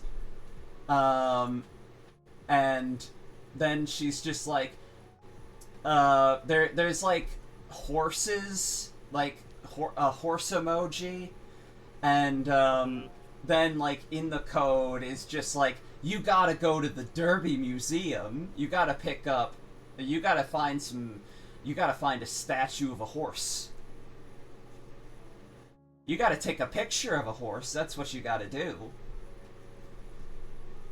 I think halfway through transcribing the response, I just pass out sleeping. Like it's such a long response, and it's such a it's like 3 level deep of decoding I have to do to understand what's going on. It's like me.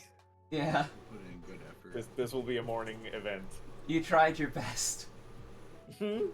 Yeah, no, Boar has a good point. All the emojis just come up as squares. Like, this phone does not have emoji capabilities. You don't even understand the horse. Yeah, that's true. Kentucky, is that like Baltimore? Baltimore or less. Baltimore is... Here's the thing. Kentucky is real in this universe, but you guys haven't even asked about Baltimore. Thank you for clarifying in this universe, because you said Kentucky is real, and I was about to fight you on it, but if Kentucky is real in this fictional story that we're telling, then yes, I can agree with that. Yeah. Well, I did say that all mythological legends are true in this universe when I when I talked about the campaign. So Kentucky is real here. Yeah, the fried chicken is not just a legend that they've told. It does exist. Anyway, where was I? Oh yeah. Okay, so we were talking on maybe fall after all these apartment things. Yeah, you do fall asleep. Yeah, so we are gonna break here. So I don't have a BRB screen, so I'm going to send you guys back to the starting soon screen. And then we're gonna take a little break. Yeah, probably. I don't know how long. 10, 15, maybe more than that minutes. Who knows? An amount of time, but I will update you in chat. Hell yeah. We'll see you so soon, chat. Bye. See ya.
Alright, welcome back. Yeah, it is morning now. Unfortunately, Al has missed their alarm, and has overslept, but, the rest of you are out front and, ready to go.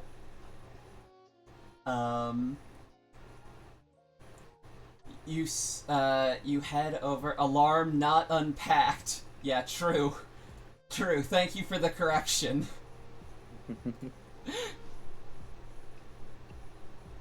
Um. Which one is. Ah, yes, okay. Okay, cool. Yeah, I was just looking over things. Okay, cool. Yep. So, now we are back out at the facility, and, yeah, actually, yeah, you guys have, about a free hour or so before you have to meet down at administration to, fully decide on which case that you want. So you can decide amongst yourselves and kind of go around and kind of figure out what you might want to do.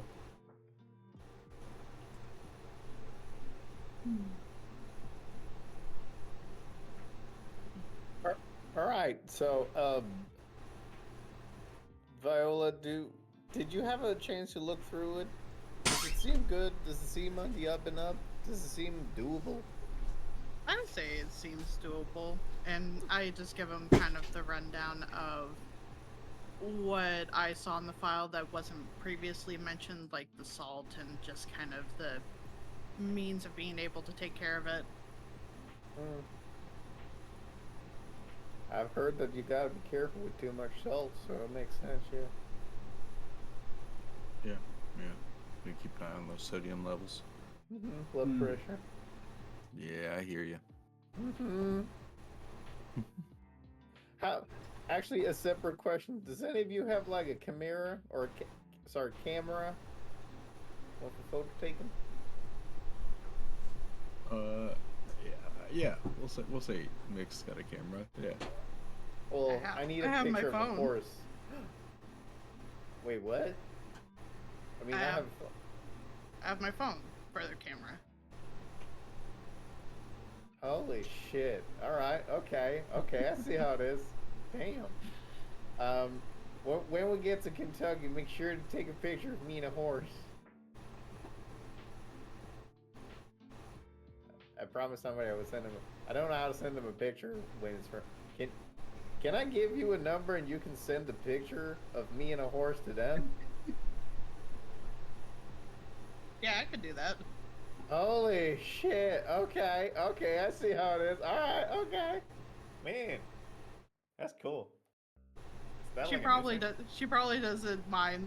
She probably just figures that like she said it before of just like, yeah, I've definitely like texted like photos to people I don't fully know just because I was asked to. Yeah. It's just me next to a horse when we get to Kentucky. Okay. Cool. It's like, sometimes you're asked by people, hey, could you take a picture of, like, me and my friend? And, like, either they're like, could you send it and then send it to us? Or, like, if they don't want to hand you their phone for some reason. Yeah. Yeah. Yeah, they're like, hey, can you send it to my friend? They're like, yeah, and so Buford pulls out a phone book to figure out what their phone number is. Alrighty. I had to check something because I had some wires crossed in my brain. There is not a France, Kentucky, but there is a Paris, Kentucky, so that's close enough. Incredible. Hell yeah. We love to hear Paris it. is a surprisingly common city name. I know like 3 or 4 Parises, and I have not looked for them. That's amazing. Mm-hmm.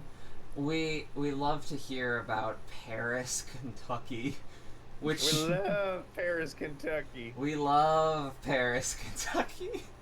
Mm-hmm. Right out. All right, I think that's all the preparation I need. We need salt, and I need to take a picture of me and a horse. There is the armory we could go check out and just kind of see what they have there. Oh yeah, that would be fun. That'd be cool. They might have some of those. You seen those like pump action shotgun things, but it's salt, so you can get bugs. Oh my god, I love those. They're so fun. Oh, we should get a couple of those. Yeah, that's what I'm thinking. Have that rock salt going. All right. So you head to the armory, and I do only have the one asset, but when you go up there, Evie doesn't look as terrified as she did the first time you stepped up. She looks. But so slightly. She looks cautious. And there are, like, there's still bags under her eyes, but she's just like, oh, you guys, heard about the hospital visit. Your Geiger counters were dropped off last night. All in working order, surprisingly. How are you? I'm Doing good. pretty good. Yeah, your headache's going away a little bit. Got a rib or two broken, but it'll fix itself. Would you... I don't have painkillers. Do you want Advil? Nah, yeah, I'm good. I take some Advil. Okay. Go ahead. She takes some Advil out of her bag and gives you, like, 2. There you go. Appreciate it. There's no regulate. I mean, do you want me to read you the warning label? I think I'll manage. I appreciate it though. Okay, cool. You have any of those? You seen those infomercials for the little like pump action shotgun where you put salt in it to get bugs? Oh, salt guns. Yeah. Oh, I thought you were about to ask for a gun. Nah, I got one of those. Well, not that would be. I'm not supposed to tell you that. Well, if You're you. cool, right? Well, if you have your own, I don't have to tell you how to use it. So I'm. Oh yeah. No, I got that figured out. Okay. She goes away from her little stall and kind of goes to the back and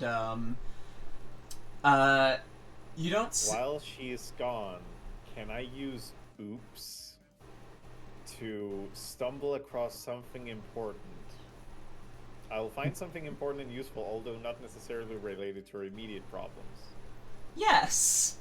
Yes, you may! Alright, you stumble upon, you see, there is a little area labeled Lost and Found immediately inside of her little, immediately inside of her little window. Like, you could reach your hand in and pull something out, and you do see, like, a little videotape and some shitty earbuds and, like, a little, like, watch. Oh, hell yeah. I keep forgetting what time it is. Or not, I grabbed the watch. not a, sorry, not a videotape, a, like, audio tape. Like a cassette. Yeah, a cassette. Oh yeah. Oh, that changes a lot. Okay, you know what? I'm just gonna roll a dice and see which one of these three I pick up because I can find them all as interesting. And yeah, I'm going for item number 2: shitty earbuds. Let's go! Let's go. Show them door number 2. Door number 2. Alright, you take out the shitty earbuds.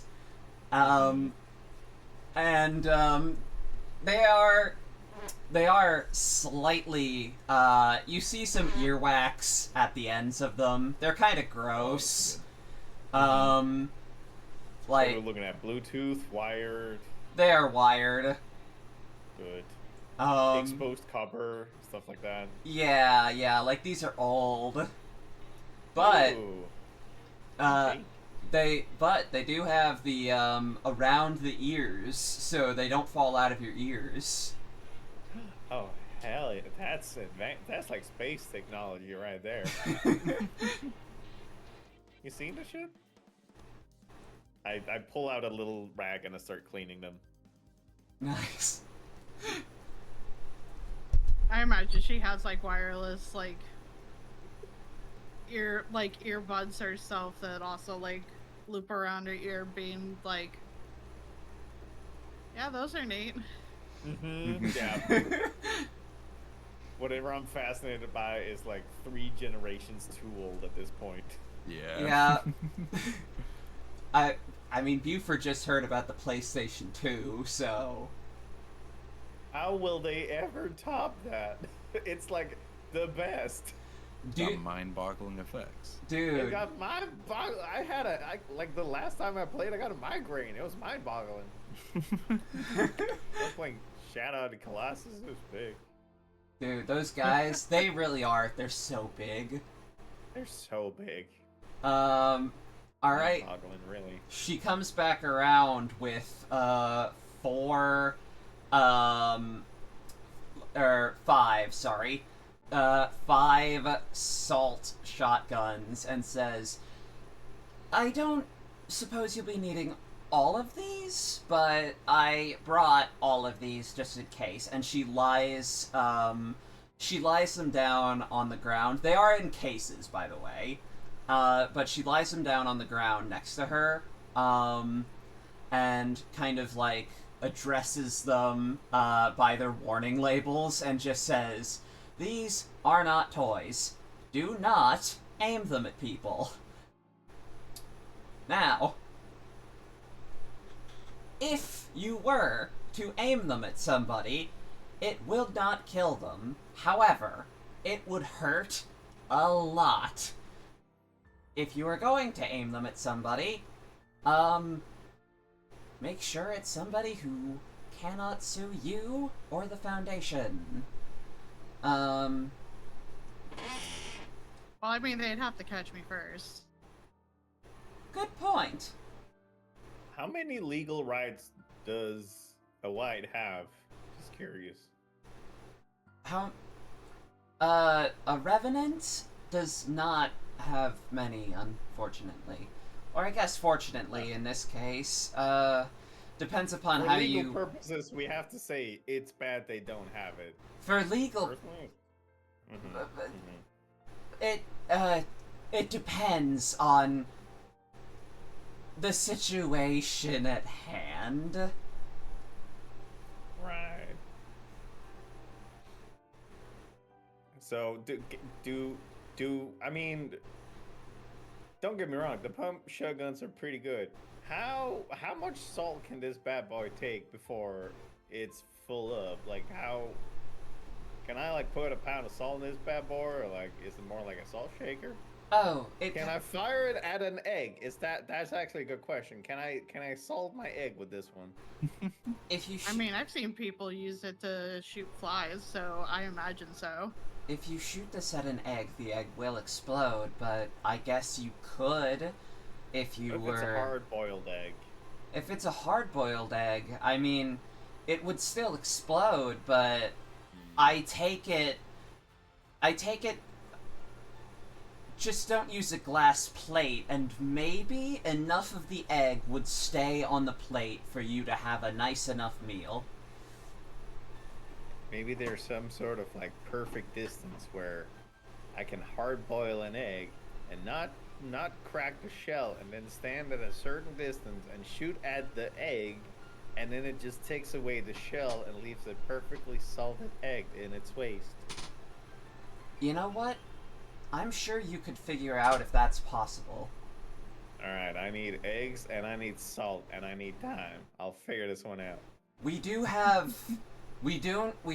So the salt that comes in the slugs is purifying salt, but I suppose you could empty out the slug and replace it with kitchen salt. It's also, I mean, you can eat this. It's just not going to taste the same. Is it like that sort of pink salt I've been hearing about, or? Yes. Oh, hell yeah. Oh. Oh, you want to eat it? Okay. Maybe. Good. Hey, do you have hard-boiled eggs in your armory? I'm trying to skip a couple of steps here. Do we have hard-boiled eggs in the army? She, like, looks at her computer and, like, types eggs, and she's just like, we have... Have you tried eggs, comma, hard-boiled? Okay, give me 1 second, and she leaves again.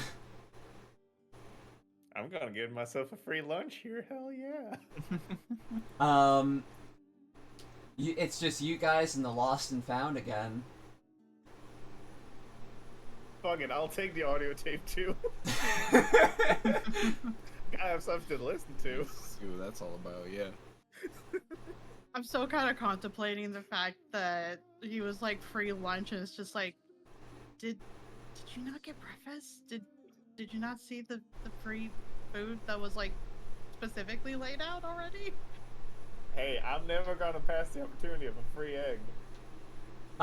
She comes back with a giant scaled egg and says, Holy shit. "This is not alive. This is a calcified dragon egg. I don't think you can..." So, we used to carry these because they made bombs out of them. I don't know if you can hard-boil it. There are no regulations for this. We just have it. It was part of an old item that we used to carry, and we no longer carry this.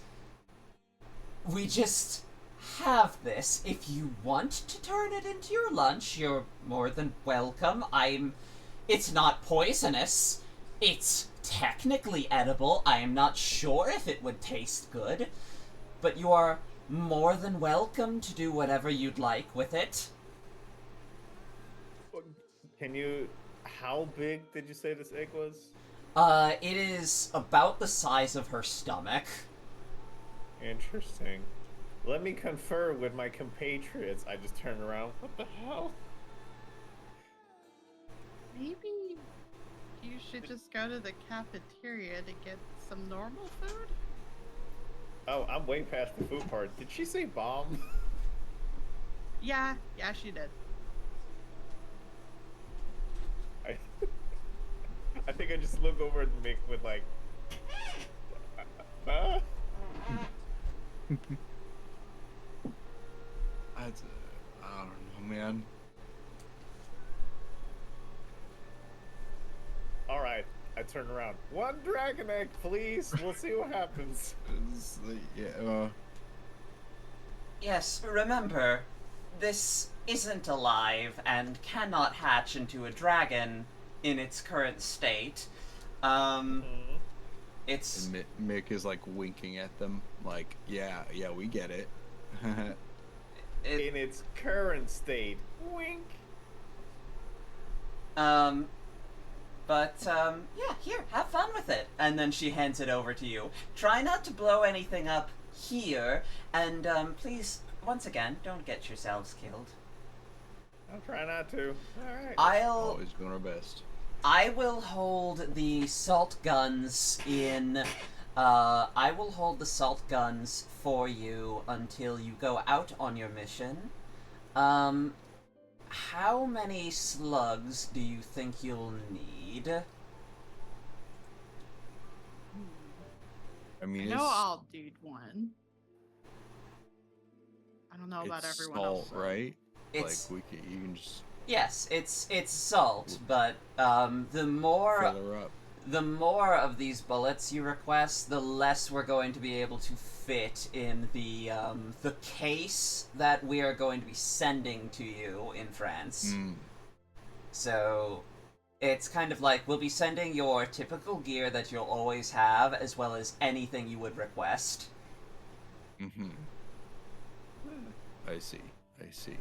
So is the dragon egg included in that as well? Because we maybe don't.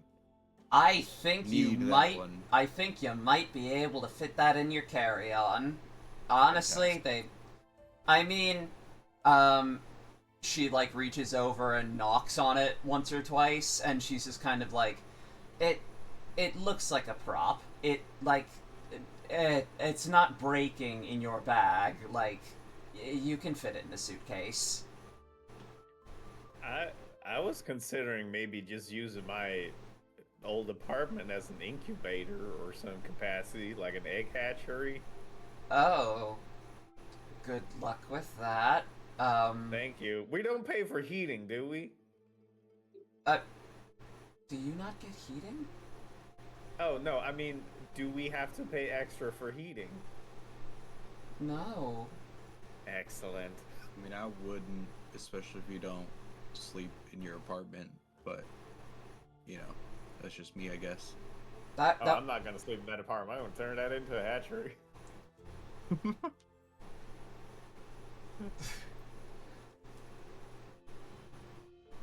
Is there anything else we need before we go? We got the salt gun, we got the dragon egg, we got, you know, the other stuff. And I realize I've been already saying too much, but are we good? I mean, Sorry. I think we could probably fit one or two more items, but at the same time, you have about a week to figure it out. Yeah, we'll get back to you. Yes. Do some planning. Goodbye, Mick, Buford, and Viola. Those were your names, right? Yep. Nail Last I it. checked. Yeah. Lovely. I try to be good at remembering names. Very considerate of you. I need to write to some people because I feel like I should be getting like hay and straw for dragon egg. I stop up and then I just look at Viola and Yeah. like, do you know anything about like eggs, like dragon eggs specifically? Like I've had a hatchery, and I've had to deal with chickens before, so this just feels natural. But I realized that dragons are more like lizards. I haven't dealt with lizards before. I mean, has Viola read up on dragons is a thing I am willing to let you roll for. I could roll for it, yeah. Yeah. I did also want to like ask her before we like fully left, as like they were like starting to leave the room, being like, on a scale of 1 to 10, how likely is that egg to blow up? Oh, you have to ignite it. So With like fire? it's okay, so it's Would a salt gun do the trick?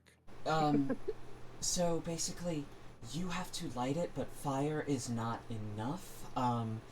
It would require like a minor explosion. Like think a stick of dynamite would be too much. What is like a firework would probably be enough to set it off, but yes.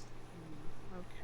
We could probably cook something up in the shop.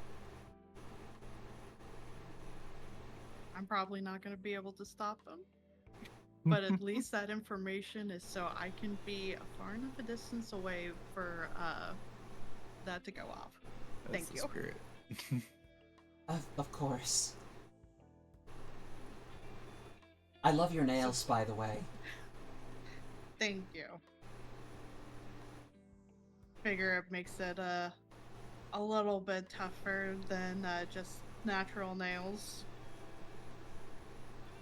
Also makes hiding any blood from monsters easier, right? Understandable. Honestly, I didn't think about that.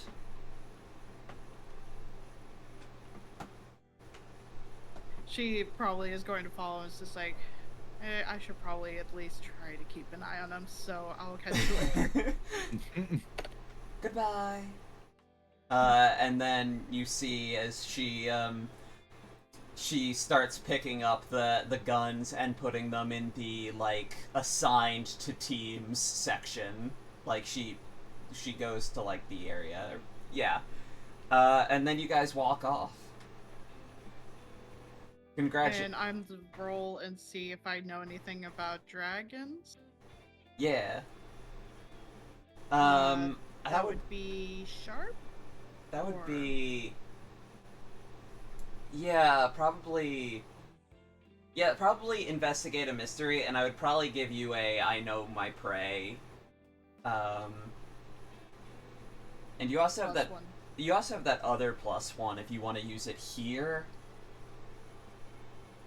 Sure, because I don't know if we're. It sounds like we're not doing the specific hunt today. So I don't Yeah. want it to go to waste. Okay. Yes, let's use the +1 on my egg. Egg. It's time to solve the egg mystery. The mystery of the unhatching egg. Solved your egg Oh. puzzle. Yes. So that will be a 9. 9. Yes, that's a mixed success. So, okay. You are able to ask 2 questions about this egg. Let me get up the questions real quick. I didn't have them open before because I'm a goober. That's all good. Investigate a mystery. What happened here? What sort of creature is it? What can it do? What can hurt it? Where did it go? What was it going to do? What is being concealed here? Oh, brilliant. Thank you, Renee. You're welcome.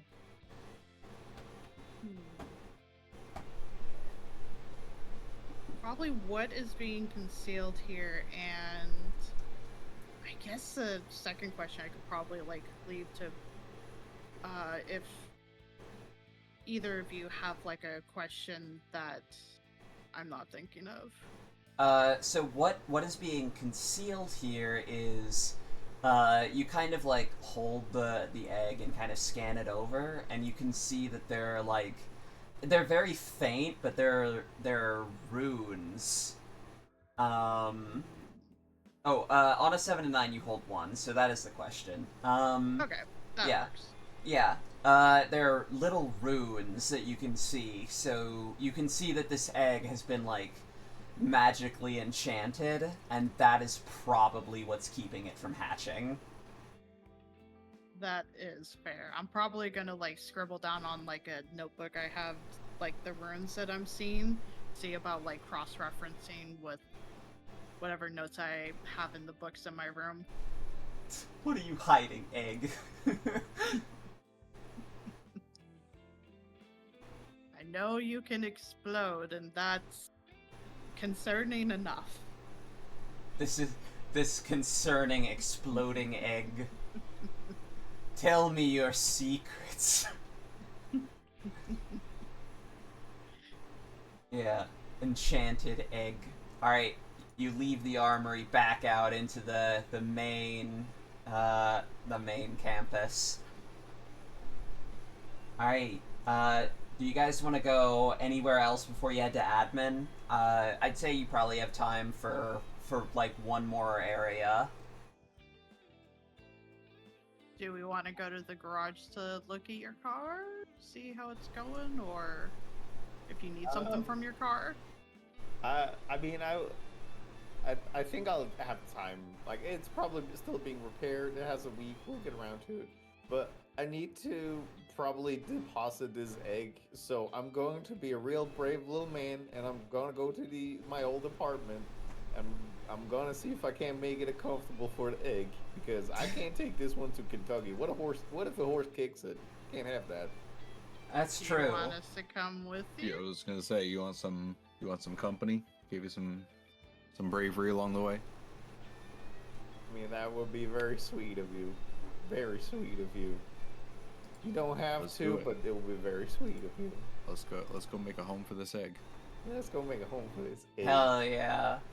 I feel like they definitely have horses here, so I feel like you could find, because you mentioned getting straw.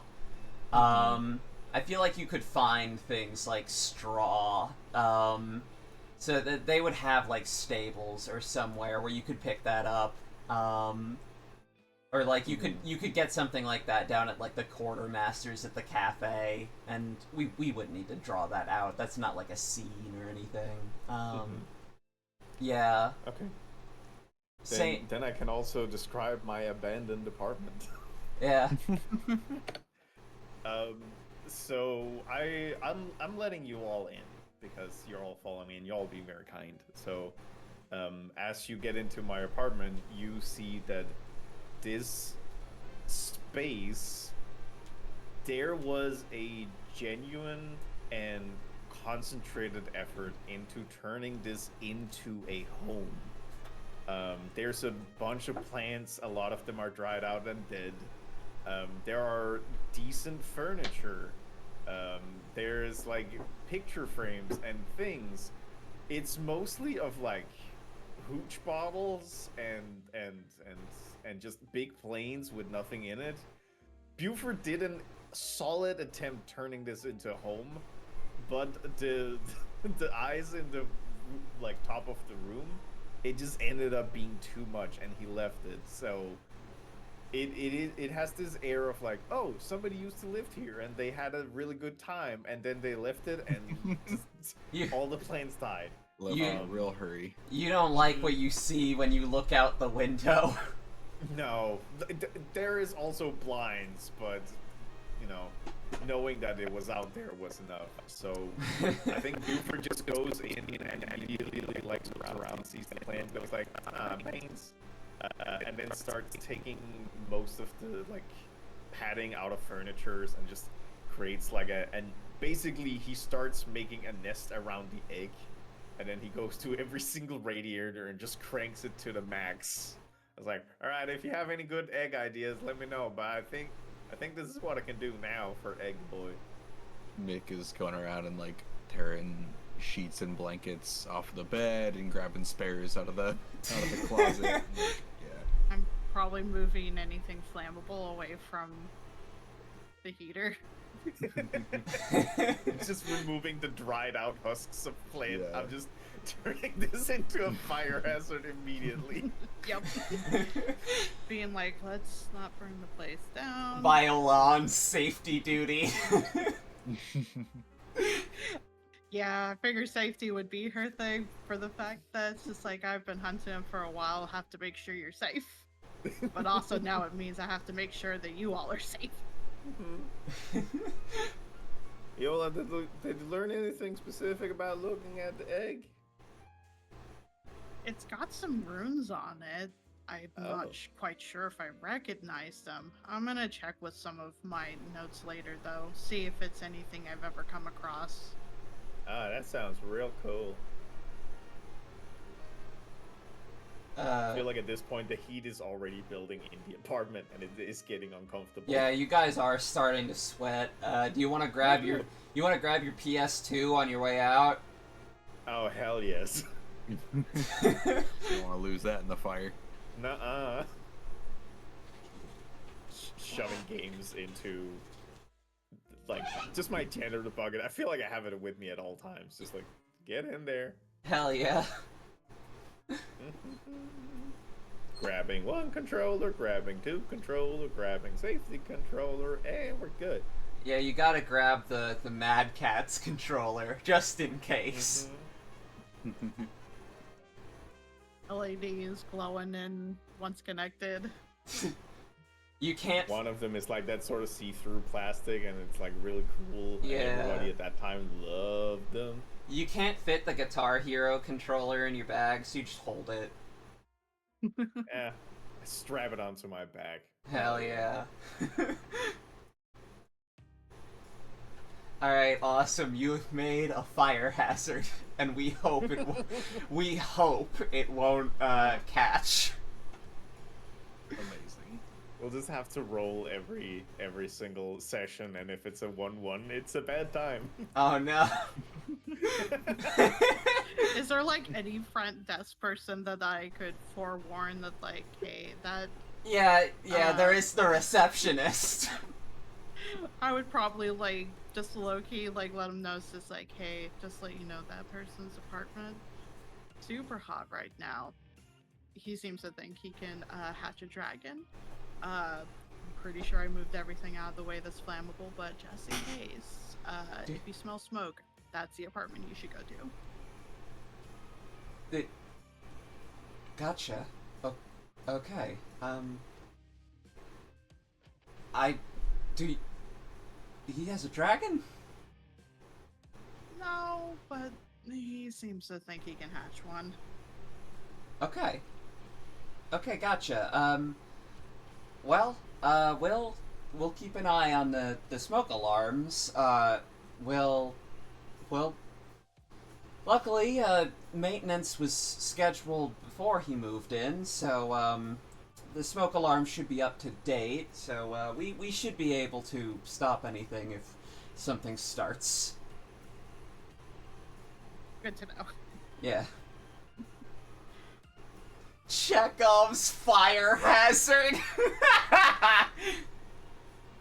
Oh. It's gonna be great the session we return back and the apartment is just leveled. Yeah, you just There's a fucking The hole. dragon egg ignited. in between sessions, you no longer have an apartment. And you laughed at me when I said the car was a good place to sleep. I would probably look at him and be like, you do realize that you caused the own demise of your apartment, right? If that was to happen, being like, you caused this. Listen, I want to make this egg hatch. I want to create life, okay? I don't know why. It's just there's something attractive to me about that. I got that nurturing spirit in me, you know. Buford. I can tell, and thinking back to like the Game Boy. Man, I hope he's doing okay. Cut to the.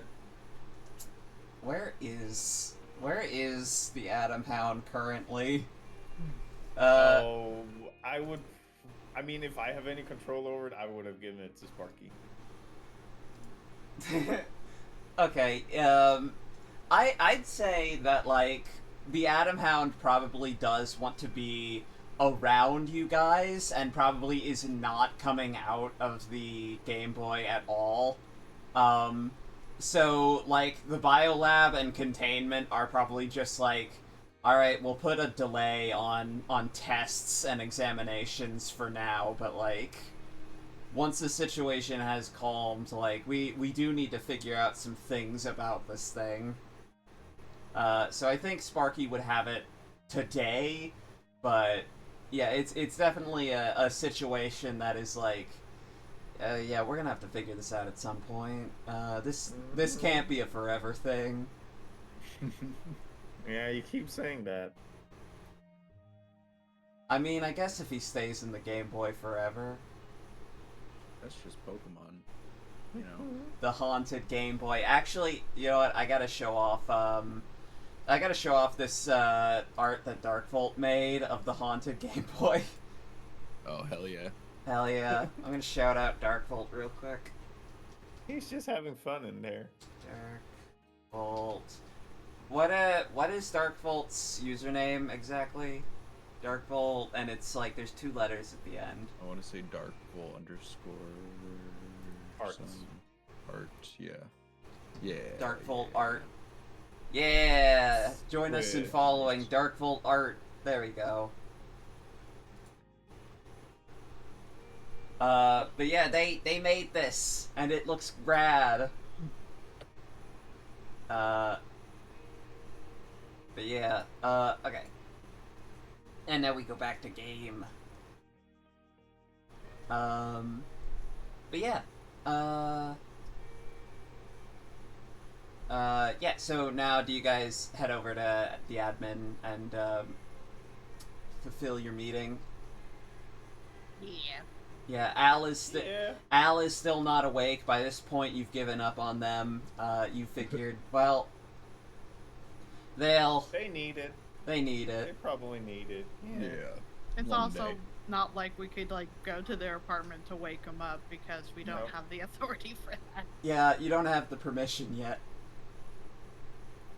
Alright, you head over to admin, and there's Shadow Breath, and he's just he's sitting at his desk.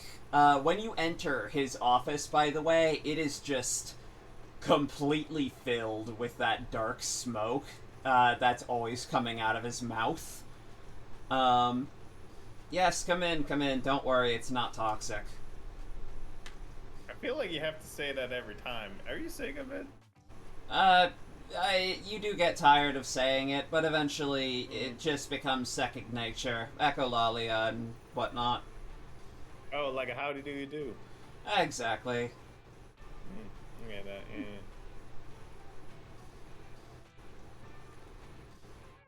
Um, I think we've agreed that we want to go to Kentucky. Yeah. that he means France, right? That's what that meant yesterday. Yeah. I think Yeah. it's Paris, Kentucky. Paris and France gets mixed up a lot. It's fine. Yes. So you're fighting the Revenant. Yes. Yeah. Yeah. Alrighty, let me. Alright, I have. He starts typing away at his computer. Alright, I have assigned your team to it. You should now have. Alright. Yes. Okay. In a week's time, you will be boarding a plane in the. He says a airport in Portland. Funny words. Alright, you will be boarding from here. Your time is. He gives you, like, all of the information regarding your flight, and then he, just says, I will get your tickets to you, soon. Buford, I will get you a passport soon. Airportlands.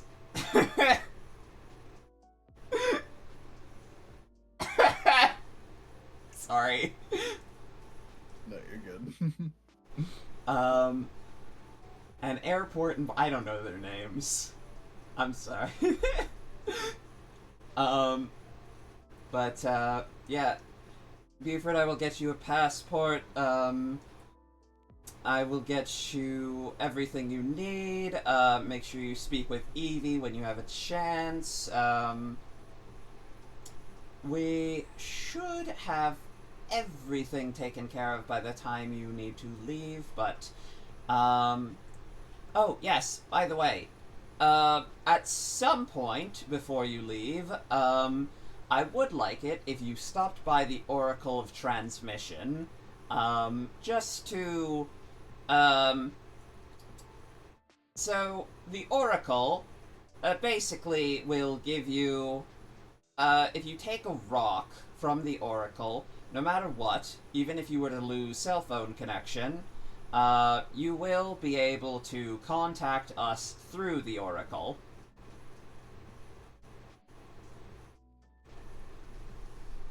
Oh shit, we've been raided.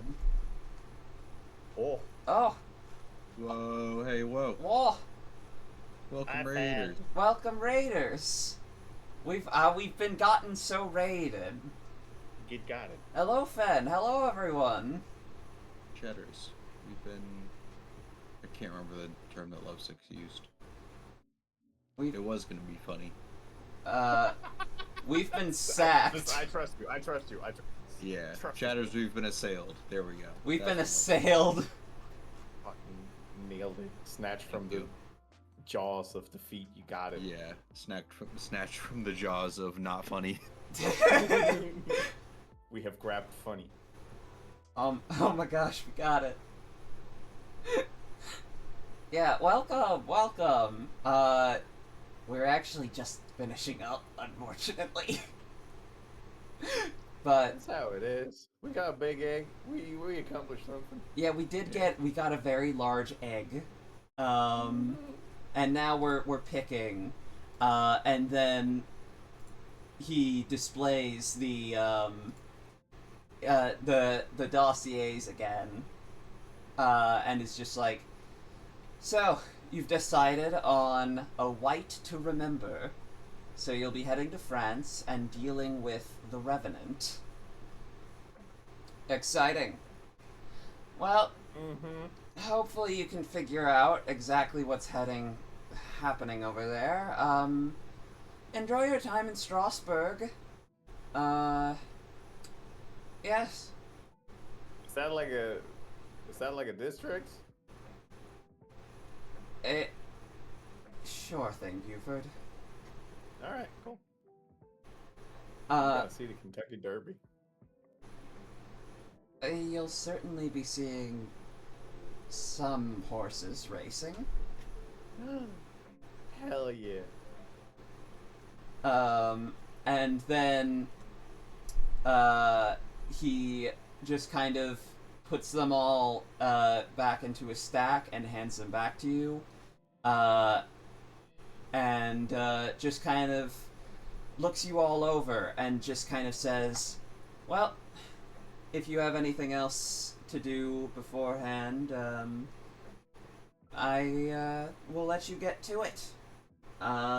Enjoy the next week of preparation. Of course, you will be paid, even as you are, settling in. Yes, enjoy your time. Enjoy... I don't know why I'm trying to stretch this out. Have a good day, everyone. Thank you. Appreciate the honesty. And then, yeah. Is there anything else you want to do? Anything you want to listen to before we end session? Well, I definitely feel like I need to hook up the PS2 in the office. Oh, that's true. Alright, you head back to the office. Yeah. I've also decided that the audio tape I grabbed, I'm gonna save it for when we travel. Oh, Because that seems like a good thing to do. that's it. That's a good idea. Yeah. Road trip, travel tape. Actually, let me look at the tape. Is there any sort of like writing on it, like handwriting or anything to indicate what could be on the audio tape, or Yeah. did I just grab a random audio tape with nothing on it and it's I was gonna say, be fine? There's like the road trip tape is pretty presumptuous that it's not like a recording of like an interrogation or something. Oh. Listen, it can be a lot of things. It does have a label on it. It says, Tape 1, Osmo the Hunter. Ooh, that's pretty cool. Yeah, it's probably a banger. Yeah, got that title on it. It's good. Dude. Osmo the Hunter. I'm pretty sure they played it South by Southwest. Oh, damn. Yeah. That's very precise. Yeah, it's a very exciting tape.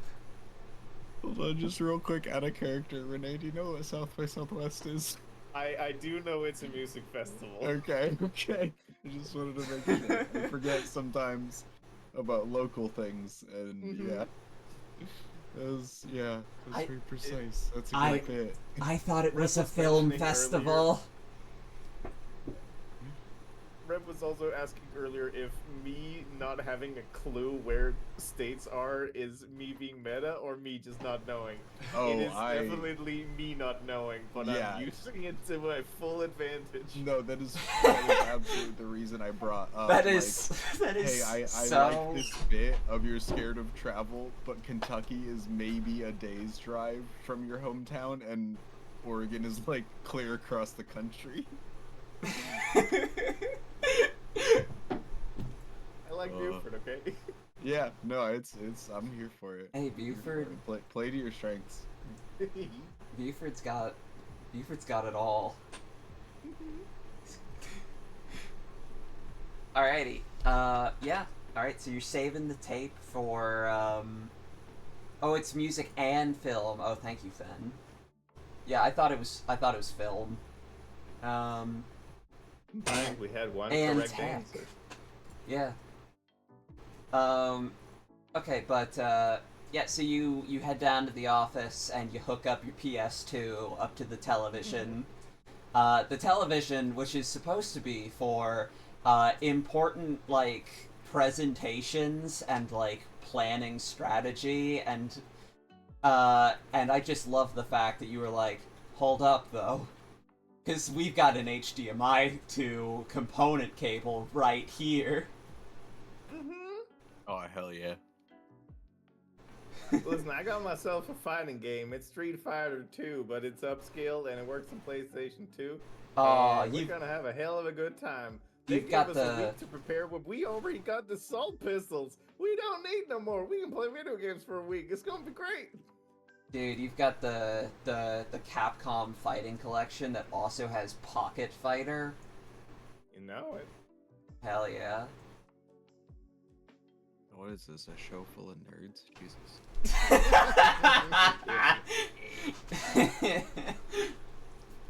Who would have guessed? I'm already a huge fan of the tableau of Buford is like hunched down doing mad gaming, and in the meantime Viola is being the adult actually preparing stuff. Well, I love that Viola in the I mean- background sharpening a knife.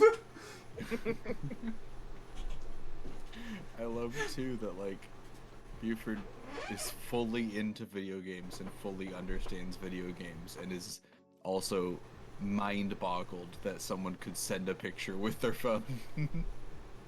Listen, it's called expertise knowledge. I know how Yeah. to do a backflip with my little guy, and I know how to use my flip phone. That's about it. Yeah, Buford just loves flips. Dude, I'm mad for flips.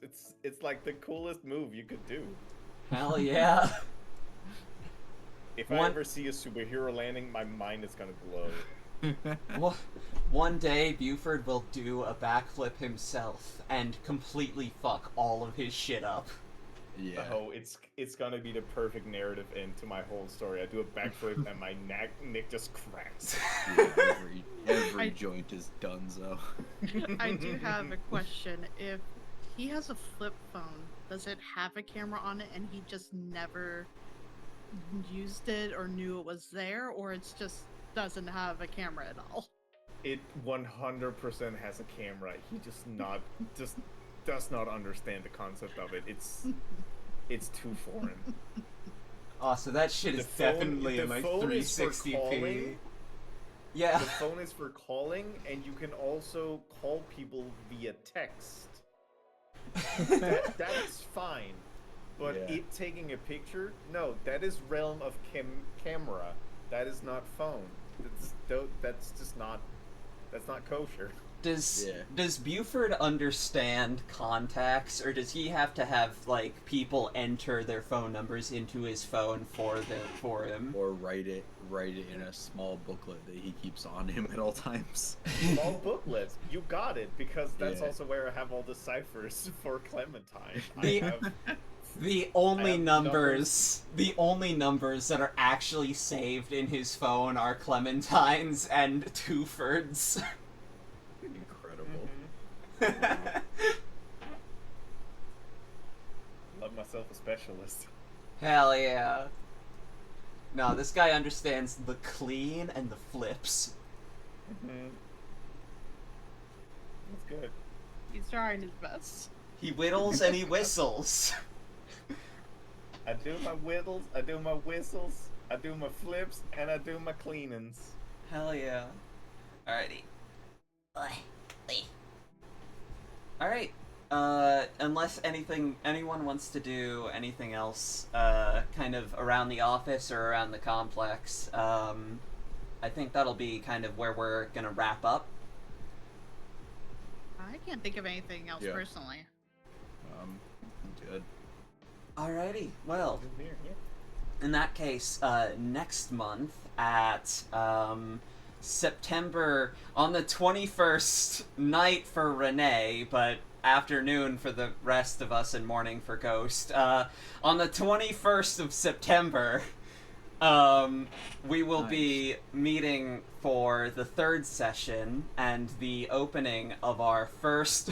Do you remember? Say, do you remember?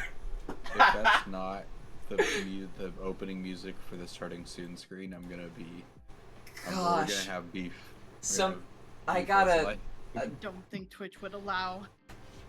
No, I don't have music recorded to my VOD, so, Yeah. Look, I have 75 followers. Twitch is not paying attention. I can get away with it once, I'm sure. Listen, there's a reason why you have 3 strikes. Use 2 of them. Yeah. Use 2 of them, both playing. This December. is Earth, worth Wind, and Fire.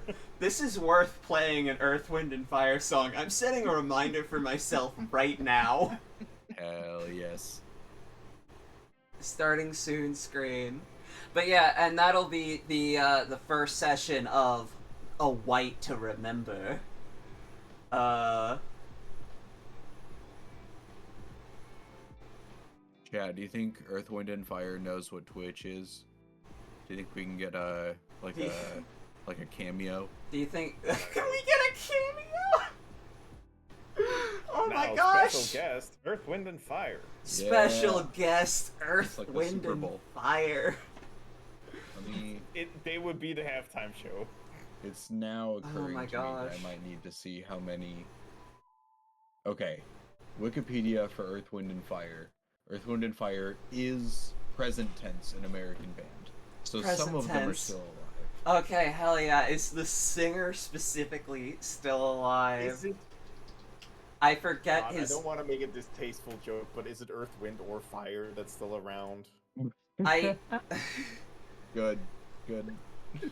Yeah. Good bit. Let's see here.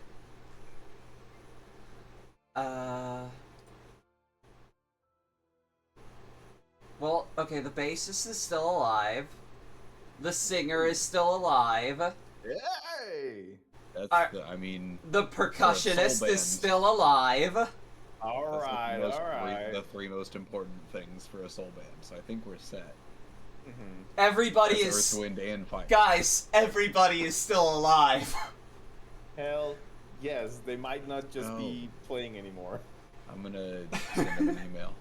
Yeah, just give them a Yeah. quick DM. I'll Earth... have I'll have my people talk to other people. Yeah, Earth, Wind, and Fire at gmail.com. Hold on. Earth, Wind, at Fire. Earth, Wind, at Fire. Nice.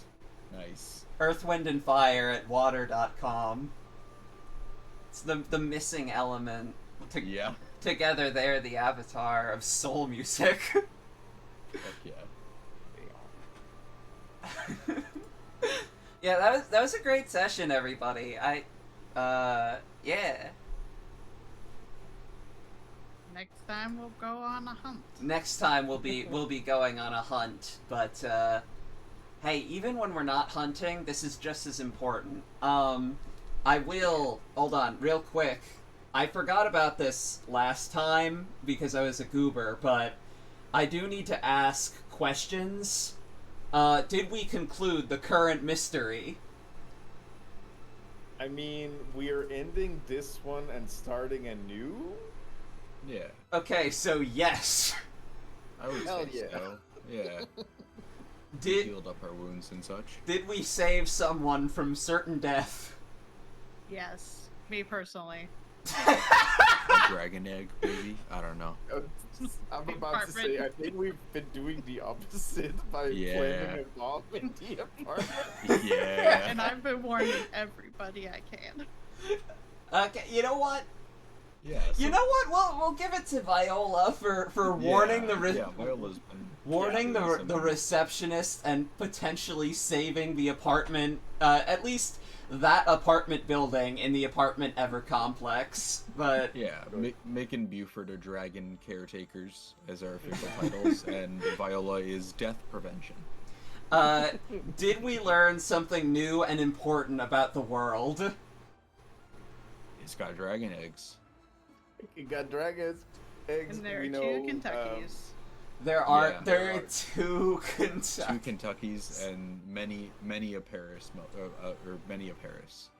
I have actively been trying to not learn things about this world, so I'm not sure I should get something. I have been denying truths about the world vehemently. Did we learn something new and important about one of the hunters? Interesting question. We learned about Buford's absolute terror of the place that he's supposed to be living in, which feels pretty significant.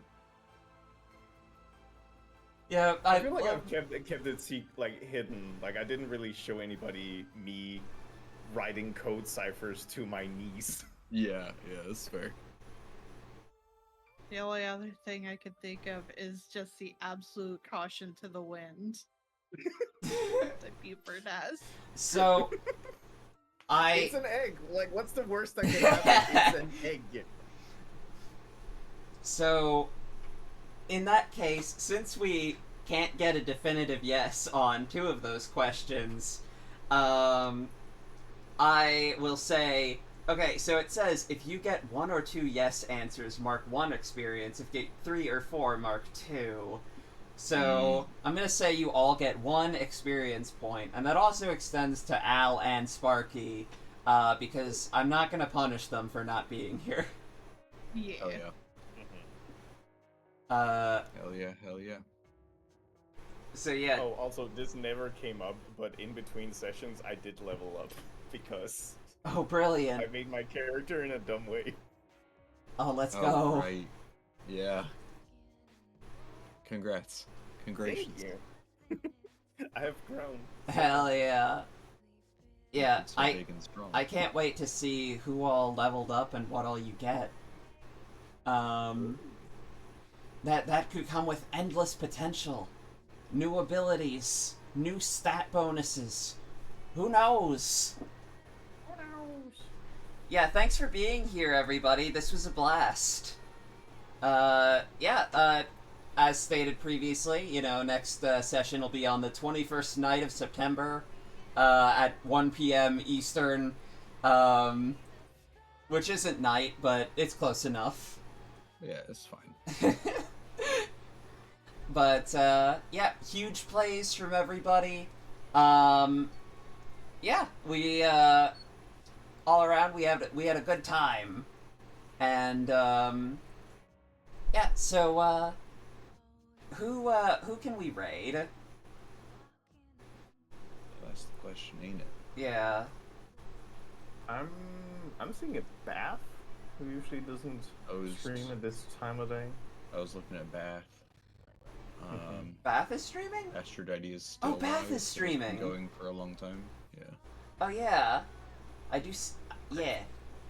Let's raid Bath. Hell yeah. Yeah, alrighty. /raid. I accidentally clicked someone in chat instead of clicking on, the raid command. Yeah, raid lovesick. Raid lovesick. Raid Bathin-Jan. Rando, what the hell is that? Alrighty. So Dan is playing Minecraft, Bath is playing Legend of Zelda, and the games are connected, which means that if Bath picks something up, it can affect Dan's game. Oh, that's awesome. Oh. Yeah. Yeah, have a good one, everybody. Yeah. Check it easy, gang. Alright. Thanks for being here. Bye. Bye. Raid now. And then stop streaming.